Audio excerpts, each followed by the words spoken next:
வணக்கம் அன்பு தமிழ் நெஞ்சங்களே. TSS செல்ம் வழங்குகின்ற இந்த நிகழ்வானது ஒரு சிறப்பு கருத்து களம். இந்த நிகழ்ச்சியை நாங்கள் புத்தாண்டை ஒட்டிய சிறப்பு நிகழ்வாக நடாத்த இருக்கின்றோம். நாளை விடிந்தால் சித்திரை புத்தாண்டு விடிய போகின்றது. முதலிலே அந்த தமிழ் வணக்கத்தோட இன்றைய நிகழ்ச்சியை ஆரம்பிப்போம். முத்தமிழே, என் மூத்த தமிழே, தித்திக்கும் தேன் தமிழே, திசையெங்கும் பெறவும் செந்தமிழே, என் நாவில் நடமிடும் நெத்தமிழே, உந்தனுக்கு நல் வணக்கம். TSSL வழங்குகின்ற இந்த கருத்துக்களம் நிகழ்வில நாங்கள் எடுத்திருக்கிற தலைப்பு தமிழ் பண்பாட்டை, அதாவது எங்களோட தமிழருடைய பண்பாட்டை சிதைப்பவை எவை என்று நாங்கள் கேட்டிருக்கின்றோம்.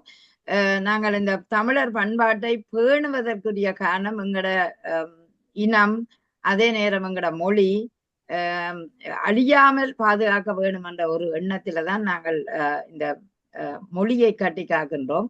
மொழி அழிந்தால் இனமே அழிந்ததற்கு சமனாகும். ஆகவே அந்த வகையில் இன்றைய கருத்துக்களம் இந்த சிறப்பு சித்திரை புத்தாண்டை ஒட்டி நடைபெறுகிறது என்ற மகிழ்ச்சி செய்தியை உங்களுக்கு சொல்லிக்கொண்டு இன்றைய கருத்துக்களத்தில் இணைந்திருப்பவர்களாக வஜிதா முகமது அவர்கள் நெதர்லாந்து நாட்டிலிருந்து, அடுத்து திரிபுர சுந்தரி அவர்கள் இந்திய தேசத்திலிருந்து, அடுத்து கோவி எங்களோட தாய் நிலத்திலிருந்து.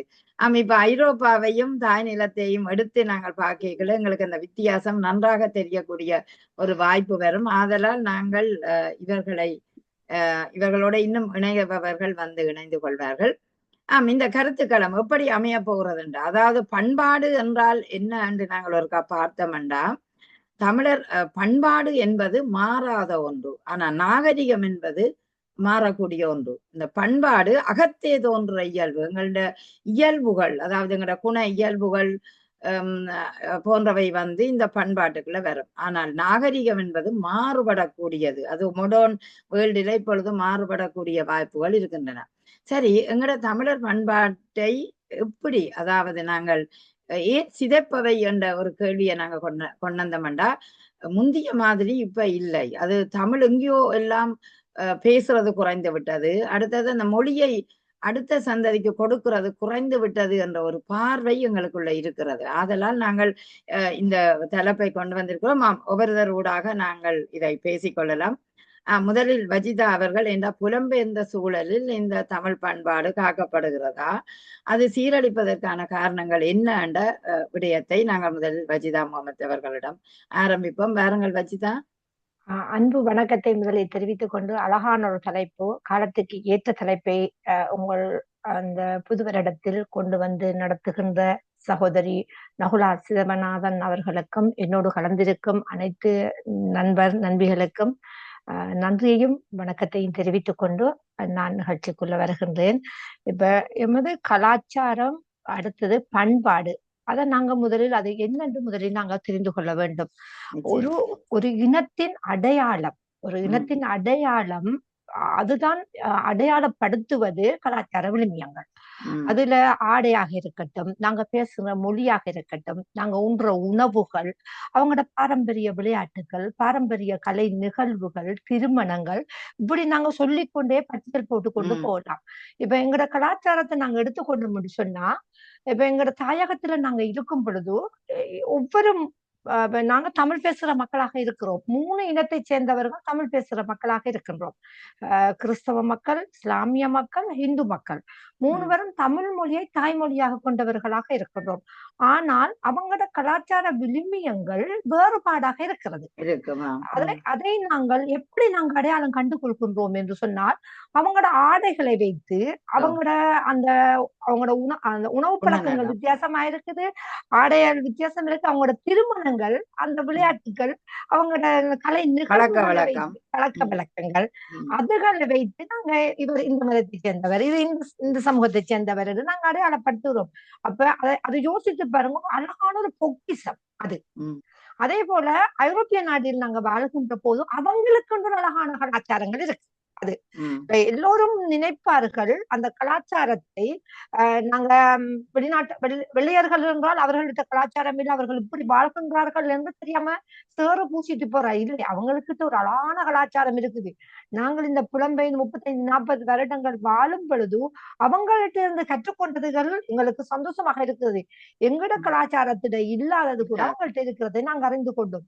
அப்ப இப்ப நான் அடுத்த உங்களோட கேள்விக்குள்ள நான் வருகின்றேன். எங்கட கலாச்சாரத்தை எது சீரழிக்கின்றது? எங்கட பாரம்பரியத்தை உதாரணமாக முதலாவதாக சீரழிப்பது எங்கட மொழியையே நாங்க மறந்து வாழ்கின்றோம். மொழி தாய்மொழி என்பது ஒரு வரம் எங்களுக்கு. பெற்றோர்கள் தந்து பெற்றோர் மூலமாக எங்களுக்கு கிடைத்த ஒரு வரம். அவர் கல்வி அறிவுள்ள பெற்றோராக இருக்கலாம், கல்வி அறிவில்லாத பெற்றோராக இருந்தாலும் அந்த வரம். ஆனால் நாங்கள் அந்த மொழியை பேசுவதற்கு தயங்குகின்றோம். இப்ப உதாரணமாக நினைத்து பாருங்கள், ஆசிய நாடுகளில் வாழ்கின்றவர்கள், இப்ப இலங்கை இந்தியர்களை எடுத்து பாருங்க, குழந்தைகளை கொண்டு பெற்ற குழந்தைகளை கொண்டு ஆங்கில மீடியத்தில் விடுறார்கள். அந்த பிள்ளைல மம்மின்னு சொல்லு, டடின்னு சொல்லி, மம்மின்ற சவம் சவம். ஒரு தாயை சவம் என்று அழைப்பதற்கு ஆசைப்படுகின்றார்கள். போயிட்டு பாருங்கள். அப்ப அப்படியான ஒரு வாழ்க்கை மம்மி டாடி அதைத்தான் நாம கேட்கிறோம்.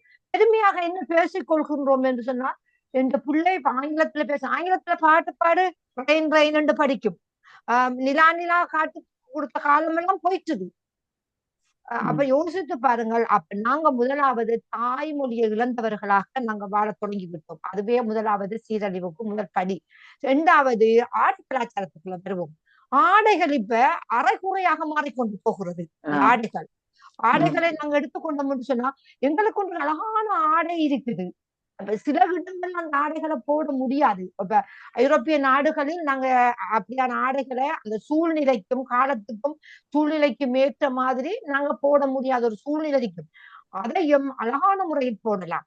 நாங்க இப்ப சில நேரங்கள்ல சில குழந்தைகளை பார்க்கும்போது குனியும் பொழுது அந்த பிள்ளைகளை பார்ப்பதற்கு அருவருப்பாக இருக்கிறது. தாயகத்தில் இந்த ஐரோப்பிய நாட்டில் வளர்ந்த குழந்தைகள் தாயகத்துக்கு வந்து நான் கேள்விப்பட்டேன், யாழ்ப்பாணத்தில் கோயிலுக்கு வந்த ஐயர்கள் சொல்லியிருக்கார்கள், பிள்ளைகளை கொண்டு சீரழிக்காதீர்கள். ஆட்டத்தையோட அறகுறை ஆடைகளோட வந்து கோயிலுக்கு வந்ததை ஐயர் சொல்லப்பட்ட ஐயரும் அந்த கிறிஸ்தவ அந்த சொல்றதவரே ஃபாதர் அவரும் சொல்லியிருக்கிறார்கள், நீங்க பிள்ளைகளை கூட்டிக் கொண்டு வரும்போது இந்த இடத்துக்கு நல்ல ஆடைகளை கூட்டிக் கொண்டு வாருங்கள் என்று சொன்ன செய்திகளை கூட நாங்கள் காதால வாங்கியிருக்கின்றோம். யோசித்து பாருங்கள். அதுக்கு பெற்றோர்களும் ஒரு காரணமாக அமைகின்றார்கள். இந்த குழந்தைகளுக்கு, இங்க வாழ்ற குழந்தைகளுக்கு நாங்கள் எங்கள் விழுமியங்களையும் எங்களோட விடயத்தையும் சொல்லிக் கொடுக்க வேண்டும். அந்த விடயத்துல இருக்கும். மூன்றாவதாக இப்பொழுது காதல் என்ற பேர்வையில் அவர்கள் சேர்ந்து வாழ கற்றுக் கொண்டார்கள். திருமணம் என்பது ஒரு ஒப்பந்தம், அழகிய ஒப்பந்தம். அதுல ஒரு எவ்வளவு விடயங்கள் இருக்கிற ஒரு குழந்தையே திருமணத்தின் மூலம் பிறக்கிற குழந்தைக்கு எல்லா உரிமையும் கொடுக்கப்பட வேண்டும் என்ற ஒரு சட்டம் இருக்குது இந்த நாட்டில். சொன்னாலும் திருமணம் நாங்கள் சேர்ந்து கொள்ளாமல், திருமணம் என்ற பங்கத்துக்குள் இல்லாமல் அந்த குழந்தையை சேர்ந்து நாங்கள் பெற்றுக் கொண்டோம் என்று சொன்னால் அந்த பிள்ளைக்கு எந்த உரிமையும் இல்லை. ஆகப்பெண் பேரை கூட வைக்கிறதுக்கு பயப்படுவார்கள். அந்த பிள்ளைக்கு எந்த உரிமையும் இல்லாம அப்படி வாழ்கின்றார்கள். இந்த குழந்தைகளை பெற்றுக்கொள்ளாமல் அப்படி வாழ்கின்றார்கள். அதுவும் ஒரு சீரழிவாக இப்பொழுது தொடர்ந்து கொண்டு இருக்கிறது. அந்த திருமணத்துக்குள் சேர்ந்து கொண்டவர்கள் டக்குண்டு விவாகரத்துக்குள்ள போகின்றார்கள். அதுவும் ஒரு பிரச்சனைக்குரியதாக இருக்கிறது. யோசித்து பாருங்கள், எவ்வளவு கெதியா. இப்ப நாங்களாம் எனது மூத்த பெற்றோர்கள் வாழ்ந்தார்கள், இவ்வளவு குடும்பத்துல எல்லாம் பிரச்சனை வரும். எப்படியான பிரச்சனைகள் வரும். அதை சமாளித்து பக்குவமாக அதை கையாண்டு டக்குண்டு முறித்து விடாம வாழ்ந்தார்கள். ஆனால் இப்ப இருக்கிற குழந்தைகள் என்ன செய்யறார்கள்னா, விருப்பம் இல்லாட்டி விட்டு தள்ளிட்டு போ அது. அப்ப அதுவும் ஒரு இந்த சீரழிவுக்கு காரணமா இருக்கிறது. பிரிஞ்சு போனவன் அந்த குழந்தைகளை எடுத்து பாருங்க. அந்த குழந்தைகள் வாழ்க்கை எவ்வளவு கேள்விக்குறியாக அமைகிறது.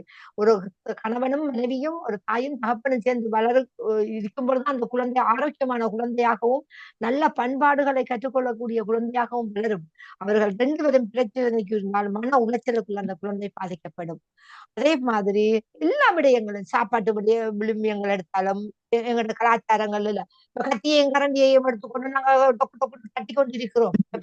சில இடங்கள்ல அதை நாங்க சாப்பிடத்தான் வேணும். அப்ப எங்களுக்கும் நாகரிகம் இல்லை என்று நாங்க கட்டிக்கொள்ளாம ஒரு நம்ம ஐரோப்பிய நாட்டில் இருக்கிற நாங்கள் எங்களுக்கு ஒரு பாட்டி அழைத்தாருன்றால் நாங்க கத்தியாலையும் சாப்பிட பழகி இருக்க வேண்டும், கரண்டியாலையும் சாப்பிட பழகி இருக்க வேண்டும். அப்ப நாங்கள் ஒரு கல்யாண வீட்டுக்கு எங்கட சமூகத்தை சேர்ந்தவர்கள் இருக்கும்போது நாங்க கத்தியும் வேணும் கரண்டியும் வேணும்னு கேட்க வேண்டிய அவசியம் இல்லை. எங்களுக்கு 5 விரல்கள் இருக்கிறது, அழகாக சாப்பிடலாம். அந்த இடங்களில் எந்த இடத்தில் நாங்க இருக்கின்றோமோ அந்த இடத்தில் எங்கட கலாச்சார விழுமியங்களை நாங்கள் விட்டு கொடுக்க தயங்கக்கூடாது. நாங்க ஆமா, விட்டு கொடுக்காமல் நாங்கள் பாதுகாத்து வாழ வேண்டும் என்பதற்கு நீங்க பல காரணங்கள் சொன்னீங்கள். ஆனால் இப்ப தாய் நிலத்திலே நாங்கள் அந்த கலாச்சாரங்களை பேணி வாழ்ந்தது ஒரு காலம். ஆனா இன்று புலம்பெயர்ந்ததனால் நாங்கள், அதாவது தெரிந்தோ தெரியாமலோ இந்த நாடுகளுக்கு வந்தாலும் எங்களால சில நேரம் அத கட்டி காக்க முடியாத ஒரு சூழல் இருக்குதல்ல. ஐரோப்பிய சூழல்ல எல்லாம் அமையாது தானே. அதாவது நான் வேலைக்கு போகும்போது காய்ச்சட்டை போட்டுத்தான் போகணும். எங்கட கலாச்சார உடுப்புகளை எல்லா நேரமும் அணியக்கூடாது. அப்படியான ஒரு நிலைக்குள்ள நாங்கள் தள்ளப்படுவதனாலும் இது அழிக்கப்படுகிறதோ என்ற ஒரு கேள்வி இருக்கல்ல. இல்ல இப்ப சில விடயங்களை இப்ப நாம கட்டாயம் சில விடயங்கள் தான் அந்த அந்த இடங்களுக்கு ஏற்ற மாதிரி நாங்க சேர்த்தாம. இப்ப ஐரோப்பிய நாடுகளை எடுத்துக்கொண்டா நாங்கள் நீண்ட காய்ச்சத்தை போடத்தான் வேணும். ஏனென்று சொன்னால் குளிர் நிறைந்த ஒரு நாட்டில் நாங்கள் வாழ்கின்றோம். இப்ப டிசம்பர் மாதங்களில் விண்டர் டைம்ல பார்த்தோம்னா எங்களை ஏலாமே எங்களோட உடம்புக்கு அதை ஏற்றுக்கொள்ள முடியாத அளவுக்கு குளிராக இருக்கும். அப்ப அந்த டைம்ல நாங்க சாரியை கட்டிக்கொண்டு சல்வர் கமிசம் போட்டுக்கொண்டு நாங்க தெரிய முடியாது. பொதுவான இடத்துல வேலைக்கு போகக்குள்ள அதுக்காக நாங்க அறகுறை ஆடைகள் அணியக்கூடாதுன்னு. அது சரி, அறகுறை ஆடை ஆமா, அது தேவையில்லை. ஏனென்றால் நீங்க சொன்ன மாதிரி கோவில்களில கூட குருக்கள் அவர்கள் அப்படி அறகுறை ஆடை அணிபவர்களுக்கு வேட்டி கொடுத்து கட்டி கொண்டு உள்ளுக்கு வாங்க கொண்டு விடுற கோயில்களும் இருக்கிறது. ஏனென்றால் ஆமா, அப்படி உதாரணமாக நடுவர் அவர்களை நான் எடுத்துக்கொண்டிருக்கேன். இப்ப இங்கு மல்லிகை பூவோ மத்த பூக்களோ உங்களுக்கு கிடைப்பது கஷ்டம். இப்ப இந்தியாவிலேயோ இலங்கையிலேயோ பிரஸ் அவங்க வாங்கலாம், ஏனென்றா கடைகள் இருக்கும். ஏன்னா அதை அவர்கள் தலையில வைப்பிட்டுக் கொள்வதற்காக கடைகள்ல நினைச்சவுடனே வாங்கிக் கொள்ளக்கூடிய வாய்ப்புகள் இருக்குது. அப்ப நீங்க அந்த பூவை எப்படி எடுத்துக்கொண்டீர்கள்? பிளாஸ்டிக் பூ எடுத்துக்கொண்டு வந்து வச்சிருக்கின்றீர்கள். ஏனென்று சொன்னால் அந்த நீங்க பூ வைக்க வேண்டும் என்ற உங்களோட மனதில் இருக்கிறதா கலாச்சாரம். அதுதான் கலாச்சாரம். அதுக்கு நீங்க என்ன பூ பூ தான் வைக்க வேண்டும் என்பதை அந்த சூழலுக்கு ஏற்ற நாங்கள் மாற்றிக் கொள்ளலாம். காலச்சூழலுக்கு ஏற்ற இப்ப இந்த பூவை நீங்க எடுத்தீங்க உடனே வந்து எடுத்து கொண்டு வந்தீங்க, இப்ப கடையில இருந்த வாங்கி கொண்டு வந்தீங்க இல்ல. உங்களை பார்க்கும் பொழுதும் எனக்கு பெருமையாக இருக்கிறது. அது மாதிரிதான் இப்ப நான் விமான நிலையத்தில் வேலை செய்கின்றேன் இந்த நாட்டில். சரியா? இப்ப எங்களுக்கு ஆடைகள் தந்திருக்கின்றார்கள், களத்துல கட்டுறதுக்கு ஒரு துண்டு தந்திருக்கிறார். அந்த துண்டை நான் தலையில் கட்டிருக்கின்றேன். அப்ப அதுக்கு எங்களுக்கு அனுமதி தந்திருக்கிறார்கள். களத்தில் கட்ட வேண்டிய துண்டை நான் தலையில கட்டி அந்த முடியை மறைத்துக் கொண்டு நான் ஹிஜாபாக பாவிக்கின்றேன் சொன்னால் எனது கலாச்சாரத்தை நான் விளிம்புப்படுத்துகின்றேன், அடையாளப்படுத்துவதற்காக. என்னை காணுகின்றவர்களாம் அஸ்ஸலாமு அலைக்கும் என்று சொல்லி போட்டு நான் இஸ்லாமிய அடையாளப்படுத்தப்படுகின்றேன். அது எனது கலாச்சாரம். அதை எந்த நான் சந்தர்ப்பத்திலே நான் விட்டுக் கொடுக்க வேண்டிய அவசியம் இல்லை. இல்ல இல்ல ரஜிதா, மற்றவர்களையும் கேட்டுக்கொண்டு திருப்பி 2வது விடயத்துக்கு மற்றவர்கள் என்ன சொல்கிறார்கள் கேட்டுக்கொண்டு. நன்றி. மிக சிறப்பு, வாழ்த்துக்கள் வஜிதா. அழகாகவே நீங்கள் அதை கூறியிருந்தீர்கள். இப்பொழுது நாங்கள் பார்க்கின்றோம் வஜிதா, ஒரு இனத்தின் பண்பாட்டில வர வேணும் உணவு, உடை, பழக்க வழக்கங்கள் மிக முக்கியமாக இருக்கின்றது. அதே நேரம் திருமணங்கள், பழக்க வழக்கங்களுக்குள்ள எங்களுக்கு எங்களோட வழக்கங்கள், திருமணங்கள் போன்றவையும் வரும் அதுல. அப்ப இப்படி பார்க்கல இன்றைக்கு இவற்றில என்ன மாறுபட்ட கோணங்களை நாங்கள் பார்க்கிறோம். அது ஏன் எங்களோட கலாச்சாரத்துல நாங்கள் இப்ப வஜிதா சொன்ன மாதிரி கத்தி கரண்டியோட தான் நாங்கள் சாப்பிட வேணும் என்று இல்லை. மேற்கத்திய நாடுகளுக்கு வந்தாலும் அவர்களுடைய ஒரு நிகழ்வுல நான் கத்தி பாவிச்சு நான் சாப்பிடலாம், கரண்டி பாவிச்சு சாப்பிடலாம். ஆனால் எங்களுடைய நிகழ்வுகளில நாங்கள் கையாலே சாப்பிட்டால் என்ன, அது எங்களோட கலாச்சாரத்தை நாங்கள் போற்றி காக்குற மாதிரி இருக்கும். அதுபோல முக்கியமானது மொழி என்றது நாங்கள் சொல்லி இருக்கிறோம். இப்பொழுது நாங்கள் திரிபுர சுந்தரியிடம் வருவோம். திரிபுர சுந்தரி, நீங்கள் எப்படி பார்க்கிறீங்கள் இந்த கலாச்சார சீரழிவு, இந்த பண்பாட்டு சீரழிவுகள் எந்த நிலையில நீங்கள் எதிர்பார்க்கிறீர்கள்? பாருங்கள். வணக்கம். தமிழே என் பெயரால் ஊற்றெடுத்து ஓடுகிறேன் நதியாக, கலப்புக்கும் நீயே கடலாகி நில், எண்ணுவதும் உன்னையே எழுதுவதும் உன்னையே, உண்ணுவதும் உன்னையே, உயிர்ப்பதும் உன்னையே, என்னை முழுதாய் ஆட்கொண்ட என் தமிழ் அன்னைக்கு எனது முதல் வணக்கம். நிகழ்வை சிறப்பாக நடத்தி கொண்டிருக்கும் தமிழ் மணி சகோதரி அவர்களுக்கு எனது சிறந்தாழ்ந்த வணக்கத்தை தெரிவித்துக் கொள்கிறேன். எப்பொழுதுமே சகோதரி வந்து அந்த காலத்திற்கு ஏற்ற சூழலுக்கு ஏற்ற மாதிரி ஒரு நல்ல தலைப்பை தேர்ந்தெடுப்பதில் கைதேர்ந்தவர்களாக இருக்கிறார்கள். இன்றைய காலகட்டத்துல நாம பார்க்கக்கூடிய பிரச்சனைகள் என்ன அப்படிங்கிறதுக்கான ஒரு அருமையான தலைப்பு, தமிழ் பண்பாட்டை சீரழிப்பவை எவை அப்படிங்கிற தலைப்பை கொடுத்திருக்காங்க. அதுக்கு முக்கியமான காரணம் வந்து சமூக மாற்றம் தான். சமூகம் எப்படி எல்லாம் மாறுது அப்படின்னா, முன்னாடி வந்து குடும்ப சூழல் எப்படி இருக்குது, கூட்டு குடும்பமா இருந்தாங்க. கூட்டு குடும்பமா இருக்கிறப்போ ஒரு சின்ன தவறு இருந்தாலும் அதை சரி செய்வதற்கு பெற்றோர் அல்லாம மற்ற உறவுகள் எல்லாம் சரி பண்ண சொல்லி சொல்லும் போது அந்த செய்தியை வந்து அவங்களுக்கு கஷ்டமாக தெரியாம ரொம்ப எளிதாக தன்னை மாற்றிக்கொண்டுட்டு இருந்தாங்க. அந்த பண்பாடு மாறாத அளவுக்கு உண்ற உணவும் சரி, உடுத்தக்கூடிய உடையும் சரி, அவங்க நடந்து கொள்ளக்கூடிய செயல்பாடும் சரி, அந்த குடும்பத்தோட ஒன்றிணைந்து இருக்கக்கூடிய காலகட்டமா இருந்தது. இப்போ வந்து குடும்ப சூழல் தான். எல்லாருமே வந்து தனித்தனியா வந்து ஒரு குடும்பத்துக்கு ஒரு நபருங்கிற மாதிரி ஆயிட்டாங்க. அதிகபட்சமாக 2 நபர் தான் இருக்காங்க. அப்போ அவங்க நினைச்ச மாதிரி எல்லாம் வாழணும் அப்படிங்கிற மனப்பக்குவம் வந்து அவங்களுக்கு மனப்போக்கு வருது. அதற்கு காரணம் வந்து தொலைக்காட்சி தான். தொலைக்காட்சியிலையும் மற்ற மீடியாக்கள் எல்லாம் வரக்கூடிய செய்திகள், திரைப்படங்கள் அவங்க கிட்ட வந்து சமுதாய மாற்றத்தை வந்து கொண்டு வரும். இப்போ ஒரு தொலைக்காட்சியில வந்து நடக்கக்கூடிய நாடகங்களை பாக்குறப்ப வந்து அந்த நாடகம் வந்து கலாச்சார அடிப்படையானது பாத்தீங்கன்னா கலாச்சார சீர்கேடான விஷயங்களை தான் மையப்படுத்தி அந்த நாடகங்கள் எடுக்கப்படுது. அதை பொழுது போகாம இருந்து பார்க்கக்கூடிய மக்கள் அத உள்வாங்கிடுறாங்க. தன்னையும் அறியாம அந்த செய்தியை வந்து உள்வாங்கி நிறைய குடும்பங்கள்ல வந்து விரிசலை ஏற்படுத்துது. ஒரு வீட்டுக்குள்ளேயே வந்து தன்னோட கணவனை வேற மாதிரி நினைக்கிறதும், மாமியார வேற மாதிரி நினைக்கிறதும், அப்படி வந்து தவறான எண்ணங்களை மனசுக்குள்ள இந்த தொலைக்காட்சி போன்ற விஷயங்கள் வந்து பதிய வைக்கும் போது அவங்களுக்கு தன்னையும் அறியாம அந்த ஒரு மன பாவத்துக்கு அவங்க வந்து இன்னைக்கு மாற்றங்கள் வந்து தமிழ் பண்பாட்டை வந்து சீரழிக்கக்கூடிய அளவுல இருக்கு. அடுத்து வந்து உண்ணக்கூடிய உணவு என்னதான் வந்து இன்றைக்கு காலகட்டம் மேற்கத்திய நாடுகள் வந்து தமிழ் பாரம்பரியத்துக்கான உணவு வகைக்கு அவங்க மாறிட்டாங்க. பழைய சோறு கஞ்சி சாப்பிடக்கூடிய அளவுக்கு அத வந்து பாக்ஸ்ல பெட்டியில போட்டு அடைச்சி விற்பனை பண்ணக்கூடிய அளவுக்கு அவங்க மாறிட்டாங்க. ஆனா மற்ற நாடுகள்ல அவங்களோட கலாச்சாரத்தை நாம பின்பற்றுறோங்கிறது பீஸா, பர்கர் அந்த மாதிரி தேவையில்லாத விஷயங்களை சாப்பிட்டு பல உடல் உபாதைக்கு ஆளாகி, அது மட்டும் இல்லாம அதனால அந்த ஹார்மோன் வேற விதமான சுரப்பு ஏற்பட்டு அதனால பண்பாடு சீர்கேட்டுல கொண்டு வந்து அவங்க உடையுது, மற்றவங்க நாணப்படக்கூடிய விஷயங்கள் எதுவுமே அவங்கள வந்து இதெல்லாம் வந்து முன்னாடி அவங்களோட ஆடைகள் ஒழுங்கா இல்லைன்னா வெக்கப்பட்டுட்டு இருப்பாங்க. ஐயோ இது தவறு அப்படின்னு. இன்னைக்கு காலகட்டம் அப்படி இல்லை. எப்படி வேணாலும் நான் இருந்துப்பேன், என்ன மாதிரி வேணாலும் இருப்பேன். அப்படி இருக்கும்போது என்னன்னா அந்த பண்பாடு சீர்குலைஞ்சி ஆண்கள் வந்து மிருகமா ஆகக்கூடிய அளவு காலகட்டங்களை இன்னைக்கு கொண்டு வந்து கொடுத்துட்டு இருக்கிறது சமூக மாற்றம். அதுக்கப்புறம் மேற்கத்திய கலாச்சாரம் வந்து நம்மள அதிகமா பாதிப்பை இன்னும் உண்டு பண்ணிட்டு தான் இருக்குது. அதுக்கு எடுத்துக்காட்டு நம்ம நிறைய சொல்ல முடியும். அதுக்கப்புறம் நம்ம என்னன்னா கல்வி முறை குறைபாடு. கல்வியில வந்து தேவையான அளவுக்கு அந்த பாரம்பரியமான விஷயங்களும் வரலாற்று பின்னணியில் நிறைந்த காப்பியங்களையும் மக்களுக்கு மனதுல அப்படி நிறைவா கொண்டு போய் பாழ் மனதுல பதியக்கூடிய அளவுல இன்னைக்கு எந்த ஒரு செய்தியும் இல்லாம அந்த கல்வி குறைபாடு இருக்குது. விருப்பப்பட்டவங்க மட்டும் அந்த பழைய ஆட்கள் எங்க காலகட்டத்துல 80, 90ல உள்ள ஆட்கள், 64, 65ல உள்ள ஆட்கள் தான் அந்த பாரம்பரியம், அந்த செய்திகள் அது அப்படி உள்வாங்கி இருக்காங்க. இன்றைய காலகட்டத்துல குழந்தைகள் வந்து கல்வி முறையினால வந்து பல சீர்கேடு வருது. அதனால பண்பாடு வந்து சீரழிக்கப்படுகிறது. அப்புறம் மொழி பயன்பாட்டில் குறைபாடு.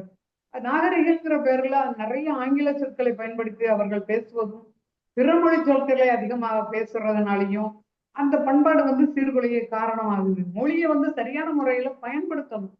நம்மளோட தாய்மொழி இது. அந்த தாய்மொழிக்கு எந்த பங்கமும் இல்லாத அளவுக்கு அடுத்த தலைமுறைக்கு நம்ம அப்படியே கொண்டு போகணும். இன்னைக்கு தமிழ் நல்ல தெரிஞ்ச ஒருத்தவங்க வந்து அயல்நாட்டுல இருக்கிறப்போ அங்க எந்த மொழி தேவையோ அதை மட்டும் தன்னோட குழந்தைக்கு கொடுத்து தமிழ் மொழி அழியக்கூடிய நிலைமைக்கு கொண்டு வராங்க. அதனால அந்த கலாச்சாரம் பண்பாடெல்லாம் மக்கள் இளைய வரக்கூடிய தலைமுறை உணர முடியாத ஒரு காலகட்டத்துல தள்ளப்படுறாங்க. இதுக்கு அந்த மொழி பயன்பாட்டோட குறையும் ஒரு காரணமா இருக்கு. அடுத்து பொருளாதார காரணம். முக்கியமாக பொருளாதாரம் இன்றைய காலகட்டத்துல நிறைய தேவைகள் இருக்கு. அதுக்கு எப்படி வேணாலும் அந்த பணத்தை சம்பாதிக்கணும் அப்படிங்கிற மனோபாவத்துக்கு நிறைய பேர் வர்றாங்க. அதனால பண்பாடு சீர்குலைய காரணமாகுது. என்னுடைய வாய்ப்பை நன்றி. கொஞ்சம் சொல்லலாமா? இல்ல, 2வது சுற்று வேற உங்களுக்கு இன்னும் இருக்கா? வேற 3 பேரும் முதல் பேசிட்டு திருப்பி வேற காரணி பண்பாடு சீரழியதுக்கு அடிப்படையான காரணமா இருக்கு அப்படிங்கறத கூடி அடுத்த சுற்றுக்கு என்னை நான் ஆயத்தப்படுத்துகிறேன். நன்றி. நன்றி நன்றி, மிக்க நன்றி. அழகாக சொன்னீர்கள். இன்றைய மாற்றத்துக்கு முதல் காரணம் அந்த சமூக மாற்றம் என்றது. நிச்சயம் சமூக மாற்றம், இடமாற்றம், இவையெல்லாம் அந்த ஒரு சமுதாயத்தின் வாழிட சீரழிவினால் ஏற்பட்டது என்று நாங்கள் சொல்லலாம். உண்மையிலேயே அந்த சமூக மாற்றம் இன்றைக்கு உதாரணமாக சின்ன திரைகளை எடுத்தால் நீங்க சொன்ன நாடகங்கள் நான் பார்க்கிறதே இல்லை. அது ஏதோ அந்த நாடகங்களை பார்க்க சில நேரம் துரோகம் செய்கிற மாதிரி இருக்கும். ஒரு கணவனை இன்னொரு மனைவி கொண்டு போற மாதிரி, இப்படியெல்லாம் மற்றது வன்முறைகள், அதுல கொலை செய்கிற நிலைகள், இவையற்று எல்லாம் பார்க்க எங்களோட கலாச்சாரங்கள் எங்கே போகிறது என்ற ஒரு கேள்வி எங்களுக்குள்ள எழுகிறது. அது அருமையாக சொன்னீங்கள். அடுத்தது இந்த உணவு விடயத்துல நிச்சயம் ஒரு மனிதன் வாழ்க்கையில மிக முக்கியமானது உணவு.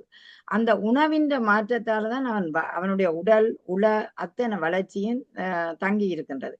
அப்ப ஒரு ஃபாஸ்ட் ஃபுட்டை ஒரு பிள்ளை தினமும் உண்ணக்கூடிய வாய்ப்பு வரும்போது அந்த பிள்ளைக்கு குணநலங்களில கூட மாற்றம் வரும். ஏனென்றா யோசிச்சு பாருங்கள், அது எந்த நேரம் இறைச்சி வகைகளைத்தான் அதிகமாக உண்ணக்கூடிய வாய்ப்பு வரும். ஒரு மிருக குணங்கள் மாதிரி அந்த குண வேறுபாட்டிலேயே மாற்றங்களை நாங்க பார்க்கிறோம். அதை விட நோய்க்கு ஆளாகக்கூடிய நிலையும் இன்னொரு பக்கம் இருக்கிறது. அடுத்தது நீங்க சொன்னீங்கள், அதாவது எங்களோட பண்பாட்டை நாங்கள் எப்படி கொண்டு போகலாம்டா, ஒன்று காட்டி கொடுக்கலாம், இல்லது எங்களை பார்த்து குழந்தைகள் வளரலாம். அப்படி வளரலாம் என்றால் எப்படி என்றால், நாங்கள் கல்வி சார்ந்த விடயங்களில எங்களோட மொழி சார்ந்த விடயங்கள், வரலாற்று பின்னணிகள், கலாச்சாரத்தோடு சேர்ந்த விடயங்களை நாங்கள் இணைப்பு பாலமாக்குவோம். அந்த மொழியின் ஊடாக, அந்த கல்வியின் ஊடாக அந்த குழந்தைக்கு கடத்தி செல்லப்பட வேண்டும். ஆனால் அது செய்கிறோமா என்றால் மிக மிக குறைவாக இருப்பதைத்தான் நாங்கள் பார்க்கின்றோம். ஏனோ தமிழ் படிச்சா காணும் என்று பாட புத்தகங்களை நிரப்புற கதைகளை இருக்கி ஒழிய வரலாற்று பின்னணிகளில வர்றது மிக குறைவா இருக்கு. ஏதாவது ஒரு பாடம் மட்டும் எங்களோட தாயக வரலாறு இருக்குமே ஒழிய ஏனையவை எங்களோட பண்பாட்டு கூறுகளின் நிலைகள், அது ஏன் அதை அழிய விடாமல் காக்க வேணும் என்ற நிலைகளையும் அதுக்கு இணைத்துக் கொள்ள வேண்டும். அடுத்தது நீங்க சொன்னீங்கள், ஒரு மொழிய இங்கு ஜெர்மனில மொழியின் பயன்பாடு சரியாக இல்லாட்டில் குழந்தைகளுக்கு புள்ளியை குறைவாக கொடுக்கிறார்கள். காரணம், அது மொழியை சரியாக உபயோகிக்க வேணும். நீங்க சொன்ன மாதிரி எந்தெந்த இடத்துல இப்ப பாலன் உணவு குடித்தான் என்றால் அங்கு அந்த வசனம் சரியில்லை. அந்த மொழியை சரியாக பாவிக்க வேணும். பாலன் உணவு உண்டான் என்று வர வேணும். அப்படி அந்த பிள்ளைகள் பாவிக்கிற இடத்துல வேற மாதிரி புத்தகத்தை திறவுங்கோன்னா புத்தகத்தை என்ன எப்படி சொல்லலாம், புத்தகத்தை பூட்டுங்கோ. நாங்க என்ன செய்வோம், புத்தகத்தை மூடுங்கோன்னு தான் சொல்லுவோம். பிள்ளைகள் புத்தகத்தை பூட்டுங்கோ என்று சொல்லுங்கள். தோடம்பழத்தை திறந்து தாருங்கள்னு, தோடம்பழத்தை உரித்து தாருங்கள்னு தான் நாங்க சொல்லுவோம். அது சொல்லுங்கள், தோடம்பழத்தை திறந்து தாங்கோ என்று கேட்குங்க. மொழியை சரியான இடங்களில சரியாக பயன்படுத்தாத நிலை கூட எங்களோட பண்பாட்டின் ஒரு அழிவுக்கு காரணமாக அமைந்து விடும். அதனால நீங்கள் அவற்றையும் கொண்டு அடுத்தது பொருளாதாரம். இன்றைக்கு பொருளாதாரத்தின் உச்சகட்டம் தான் இந்த மொழி மாற்றத்துக்கான காரணமும் அந்த பண்பாட்டை சிதைக்கிறதுக்கான காரணமாகவும் இருக்கலாம். என்ற விலை பேசக்கூடிய அளவுக்கு பொருளாதாரம் வந்து விட்டது. எங்களோட மொழியை அதாவது விற்று வாழ வேணும். அதே நேரம் ஒரு ஆடை அணிகளை விலை கோடி ரூபாவுக்கு பெறுமதியானதுக்கு வாங்கி அணிகிறார்கள் பொருளாதாரத்தின் உச்சியில. ஆனால் சாதாரணமாக அணியக்கூடிய எங்களோட தமிழ் கலாச்சாரம் சார்ந்த உடைகளை அணியாமல் விடுகிறார்கள். இவையெல்லாவற்றையும் பார்க்கும்போது உங்களோட ஆழமான உங்களோட பார்வைக்கு நன்றி. அடுத்து நாங்கள் கோபிகாவிடம் வருவோம். வணக்கம் கோபிகா, பாருங்கள். வணக்கம். வணக்கம். இந்த அன்னை தமிழுக்கும் என்னை பெற்றவர்களுக்கும் இந்த நிகழ்வின் தலைமையை ஏற்று நடத்தும் சகோதரி நகுலா சிவநாதன் மற்றும் இந்த கருத்தாளர் களத்திலே பங்கு பெற்றிருக்கும் ஏனைய சகோதரிகளுக்கும் இந்த மாலை நேரத்து இனிய வணக்கங்களை தெரிவித்துக் கொள்கிறேன். நல்லதொரு பொழுது மழைச்சாரலும் தென்றல் காற்றும் வீசுகிற ஒரு இனிய மாலை பொழுதிலே இப்படி ஒரு தலைப்போடு கூடியிருப்பது உண்மையில் ஒரு மகிழ்ச்சியான விடயம். இன்று இன்றைய கலாச்சார சீரழிவுக்கு மிக முக்கியமான காரணமாக நான் பார்க்கிறேன், வரலாற்றை மறந்த இனம் ஒருபோதும் வாழாது. வரலாறு என்பது வரலாற்றை படிக்க வேண்டும், வரலாற்றை படைக்க வேண்டும். அப்படி அந்த வரலாற்றை நாங்கள் விட்டு விடுகிற போது அந்த இனம் உண்மையில் சீரழிவுக்கு உட்படும் என்பது யதார்த்தம். எங்களுடைய இனத்தின் வரலாறு இன்று எங்களுடைய பிள்ளைகளுக்கு கடத்தப்படுவது இல்லை. எங்களுடைய இளைய தலைமுறைகளுக்கு நாங்கள் அந்த வரலாற்றை கடத்தாமல் இருப்பதனால்தான் சீரழிவு என்பது இன்று மிக உச்சகட்டமான ஒரு நிலையை அடைந்திருக்கிறது. நாங்கள் இப்படி தமிழர்களுக்கு எங்களுக்கென்று ஒரு வாழ்வு இருந்தது, எங்களுக்கென்று ஒரு வாழ்வியல் இருந்தது, எங்களுக்கென்று ஒரு வரலாறு இருந்தது, நாங்கள் இப்படித்தான் வாழ்ந்தோம், எங்களுடைய இனம் இதுதான், அதனுடைய தொன்மை இதுதான், அதனுடைய பழமை இதுதான், எங்களுடைய இனம் உயிர் கொடுப்பதில் உயிர்கொடை கொடுப்பதில் கூட உன்னதமான இனம் என்கிற அந்த அடையாளத்தை நாங்கள் எங்கள் பிள்ளைகளுக்கு சொல்லிக் கொடுக்கிற போது அவர்கள் புரிந்து கொள்ளுவார்கள். வரலாறு என்பது இவ்வளவு அதுவும் எங்களுடைய வரலாறு என்பது எவ்வளவு ஆழமானது, அற்புதமானது, உன்னதமானது என்பதை அவர்கள் புரிந்து கொண்டால் உண்மையில் சீரழிவு என்கிற அந்த ஒரு சொற்பதத்தை இன்று நாங்கள் இவ்வாறு உரையாடி கொண்டிருக்க வேண்டிய தேவையே வந்திருக்காது. எப்போது நாங்கள் மேலைத்தேய மோகங்களுக்கு ஆட்பட்டு போய் வரலாற்றை மறந்து போகிற போக்கில் வாழ்கிறது தான் வாழ்க்கை என்கிற ஒரு மிகச்சி அற்பத்தனமான ஒரு கருத்தை எங்களுக்குள் கொண்டு வர துணிந்தோமோ அன்றே எங்களுடைய இன சீரழிவுக்கு நாங்கள் வித்திட்டவர்களாக மாறிவிட்டோம்.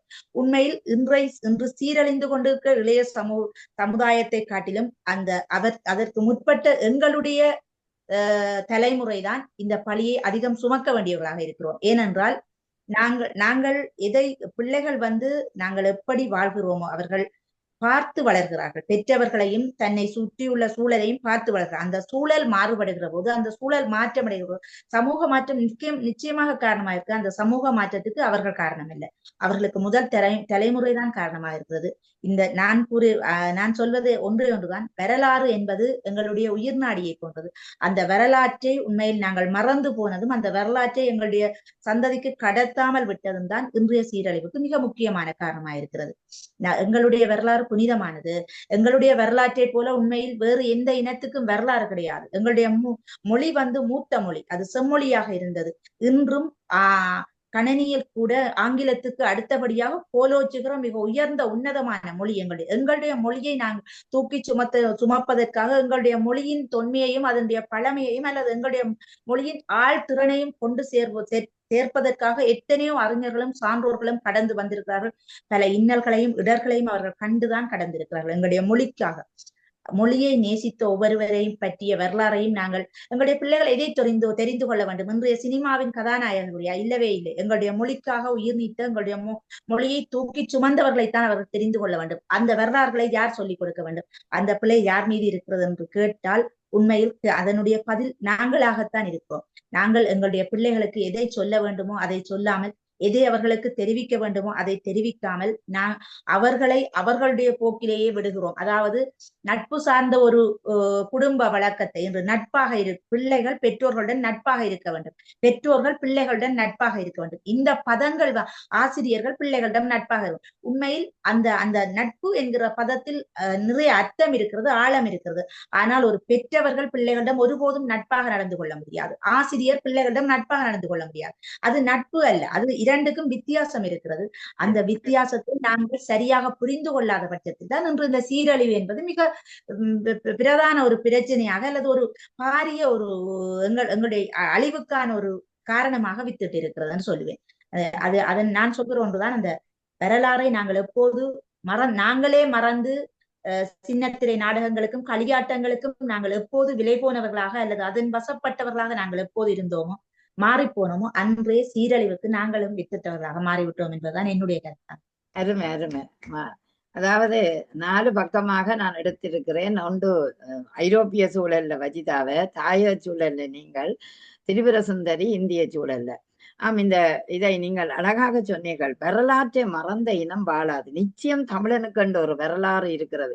தொன்மையான மொழிகளுக்குள்ளேயே செம்மொழியாக பேணப்படுற மொழியே எங்கட தமிழ் தான். ஆகவே அப்படியான மொழியில நாங்கள் பிறந்து வளர்ந்து அதன் கலாச்சாரங்களோட இணைந்த நாங்கள் நிச்சயம் இந்த மொழியை காக்க வேணும் என்ற ஒரு பேரவ எங்களிடம் இருப்பது உண்மைதான். அந்த வகையிலேயே இந்த வரலாறும் வாழ்வியலும் எங்களோட தமிழனோட பின்னி பிணைந்த ஒன்றாகவே இருக்கின்றது. ஆதலால் தான் நாங்கள் எங்களோட நிலத்துக்காகவே போரிட்ட ஒரு சமுதாயம் நாங்கள். அதாவது உயிர்கொடை என்ன தியாகங்களை எல்லாம் நாங்கள் கொடுக்க வேண்டிய சூழல்ல எங்களோட நாட்டை நாங்கள் காப்பாற்றி இருக்கிறோம். அதாவது எங்களோட மண்ணை காப்பாற்றி இருக்கிறோம், எங்களோட மொழியை காப்பாற்றி இருக்கிறோம்ன்றது உண்மையான ஒன்றுதான். இன்றைக்கு இந்த கலாச்சார சீரழிவுக்கு இன்னொரு பக்கம் ஒரு புலம்பெயர்ந்த, அதாவது இடப்பெயர்வுகள், தனியா புலம்பெயர்ந்தது மட்டுமில்லை, இடப்பெயர்வுகள் எங்களுக்கு ஒரு சீரழிவை தந்தது ஒன்றாகத்தான் இருக்கின்றது. ஏன்னா உயிரை காக்கவென போனோம், அந்த இடத்தில் எங்களோட மொழியையும் கலாச்சாரத்தையும் மறந்து வாழுற இனமாகவும் ஒரு சில இனங்கள் இருக்கிறதை பார்க்கின்றோம். அந்த வகையிலேயே இந்த சூழல் மாற்றம் எங்களுக்கு ஒரு சீரழிவை நாங்கள் அதாவது அந்த சீரழியக்கூடிய நிலைக்கு எங்களோட மொழி வந்து விட்டது என்ற ஒரு எண்ணம் இருக்கின்றது எங்களுக்கு. ஆனாலும் நீண்ட காலம் வாழ்ந்த மொழி, அதாவது தொன்மையை சுமந்த மொழி ஒரு காலமுமே அழியாத ஒன்றாகத்தான் இருக்கும். ஆகவே நாங்கள் அந்த சீரழிவுகளை எப்படி சீர்படுத்தலாம் என்பதைத்தான் நாங்கள் அடுத்த சுற்றில நாங்கள் ஆராய வேண்டும். உண்மையிலேயே அந்த சீரழிவுகளுக்கு நாங்கள் ஒரு காரணமாக இருக்கின்றோம். முன்னோர்கள் காரணமாக இருக்காட்டியும் இப்ப உள்ள நிகழ்கால பெற்றோர்கள் காரணமாக இருக்கிறார்கள். என்றால் நாகரிக மோகம் அவர்களை பின்பற்றுவதனாலும் அதற்கு அடிமையாவதாலும் அவர்கள் அந்த மொழியையும் விட்டு செல்லக்கூடிய ஒரு நிலையையும் பார்க்கின்றோம். அதே நேரம் இன்னொரு பக்கம் நான் பார்க்கிறேன், சூழல் மாற்றம் இப்ப நாங்கள் ஐரோப்பிய சூழலுக்கு வந்தோம்னா இந்த மாற்றத்தை நாங்கள் எதிர்பார்க்க வேணும். அதாவது எங்களுக்கு ஆனாலும் அகச்சூழல் அருமையாக இருந்தால் புறச்சூழல் மாற்றங்களால் நாங்க பாதிக்கப்பட மாட்டோம் என்ற ஒரு அறிஞன்ற கூற்றும் இருக்கிறது. இப்ப அகச்சூழல், இப்ப நான் எனக்கு பண்பாட்டோட வாழ்ந்திருந்தால் அந்த இயல்புகள் எனக்கு அடுத்த சந்ததிக்கும் கடத்தும். டக்கண்டு மாற்றத்தை உடனே கொண்டு வர முடியாம இருக்கலாம். ஏனென்றா நான் கலாச்சாரம், பண்பாடு, தமிழ் சாரிதான் உடுப்பன், தமிழ் பண்பாட்டோடைய வாழறவங்களுக்கு இப்ப என்னுடைய பிள்ளையும் பொட்டு வச்சு கொண்டு பல்கலைக்கழகம் போகும். ஆனா எல்லாரும் போக மாட்டேங்க. ஏனென்று கேட்டா இல்ல அது நாகரிகம் இல்லையோன்னு. ஆனால் எந்த பிள்ளை காலையில இருந்து பொட்டு வச்சு கொண்டு போகல. அப்ப நான் யோசிக்கிறேன், நான் அப்ப கலாச்சாரத்தை பேணக்கூடிய குழந்தைகள் நாங்கள் அவர்களுக்கு சீராக கொடுத்தால் அதை பேணக்கூடிய வாய்ப்பு அவர்களிடம் இருக்கும். அடுத்தது நாங்கள் விட்டுவிட முடியாது என்றால் எங்களோட மொழியை வளர்த்தவர்கள், சான்றோர்கள், பெரியோர்கள், புலவர்கள் எல்லாம் வளர்த்திருக்கிறோம். அதை விட அரசன்கள், பாண்டிய அரசன், சோழ அரசன் எல்லாம் எங்களோட மொழிக்காக இவ்வளவோ தியாகங்களை செய்திருக்கிறாங்க.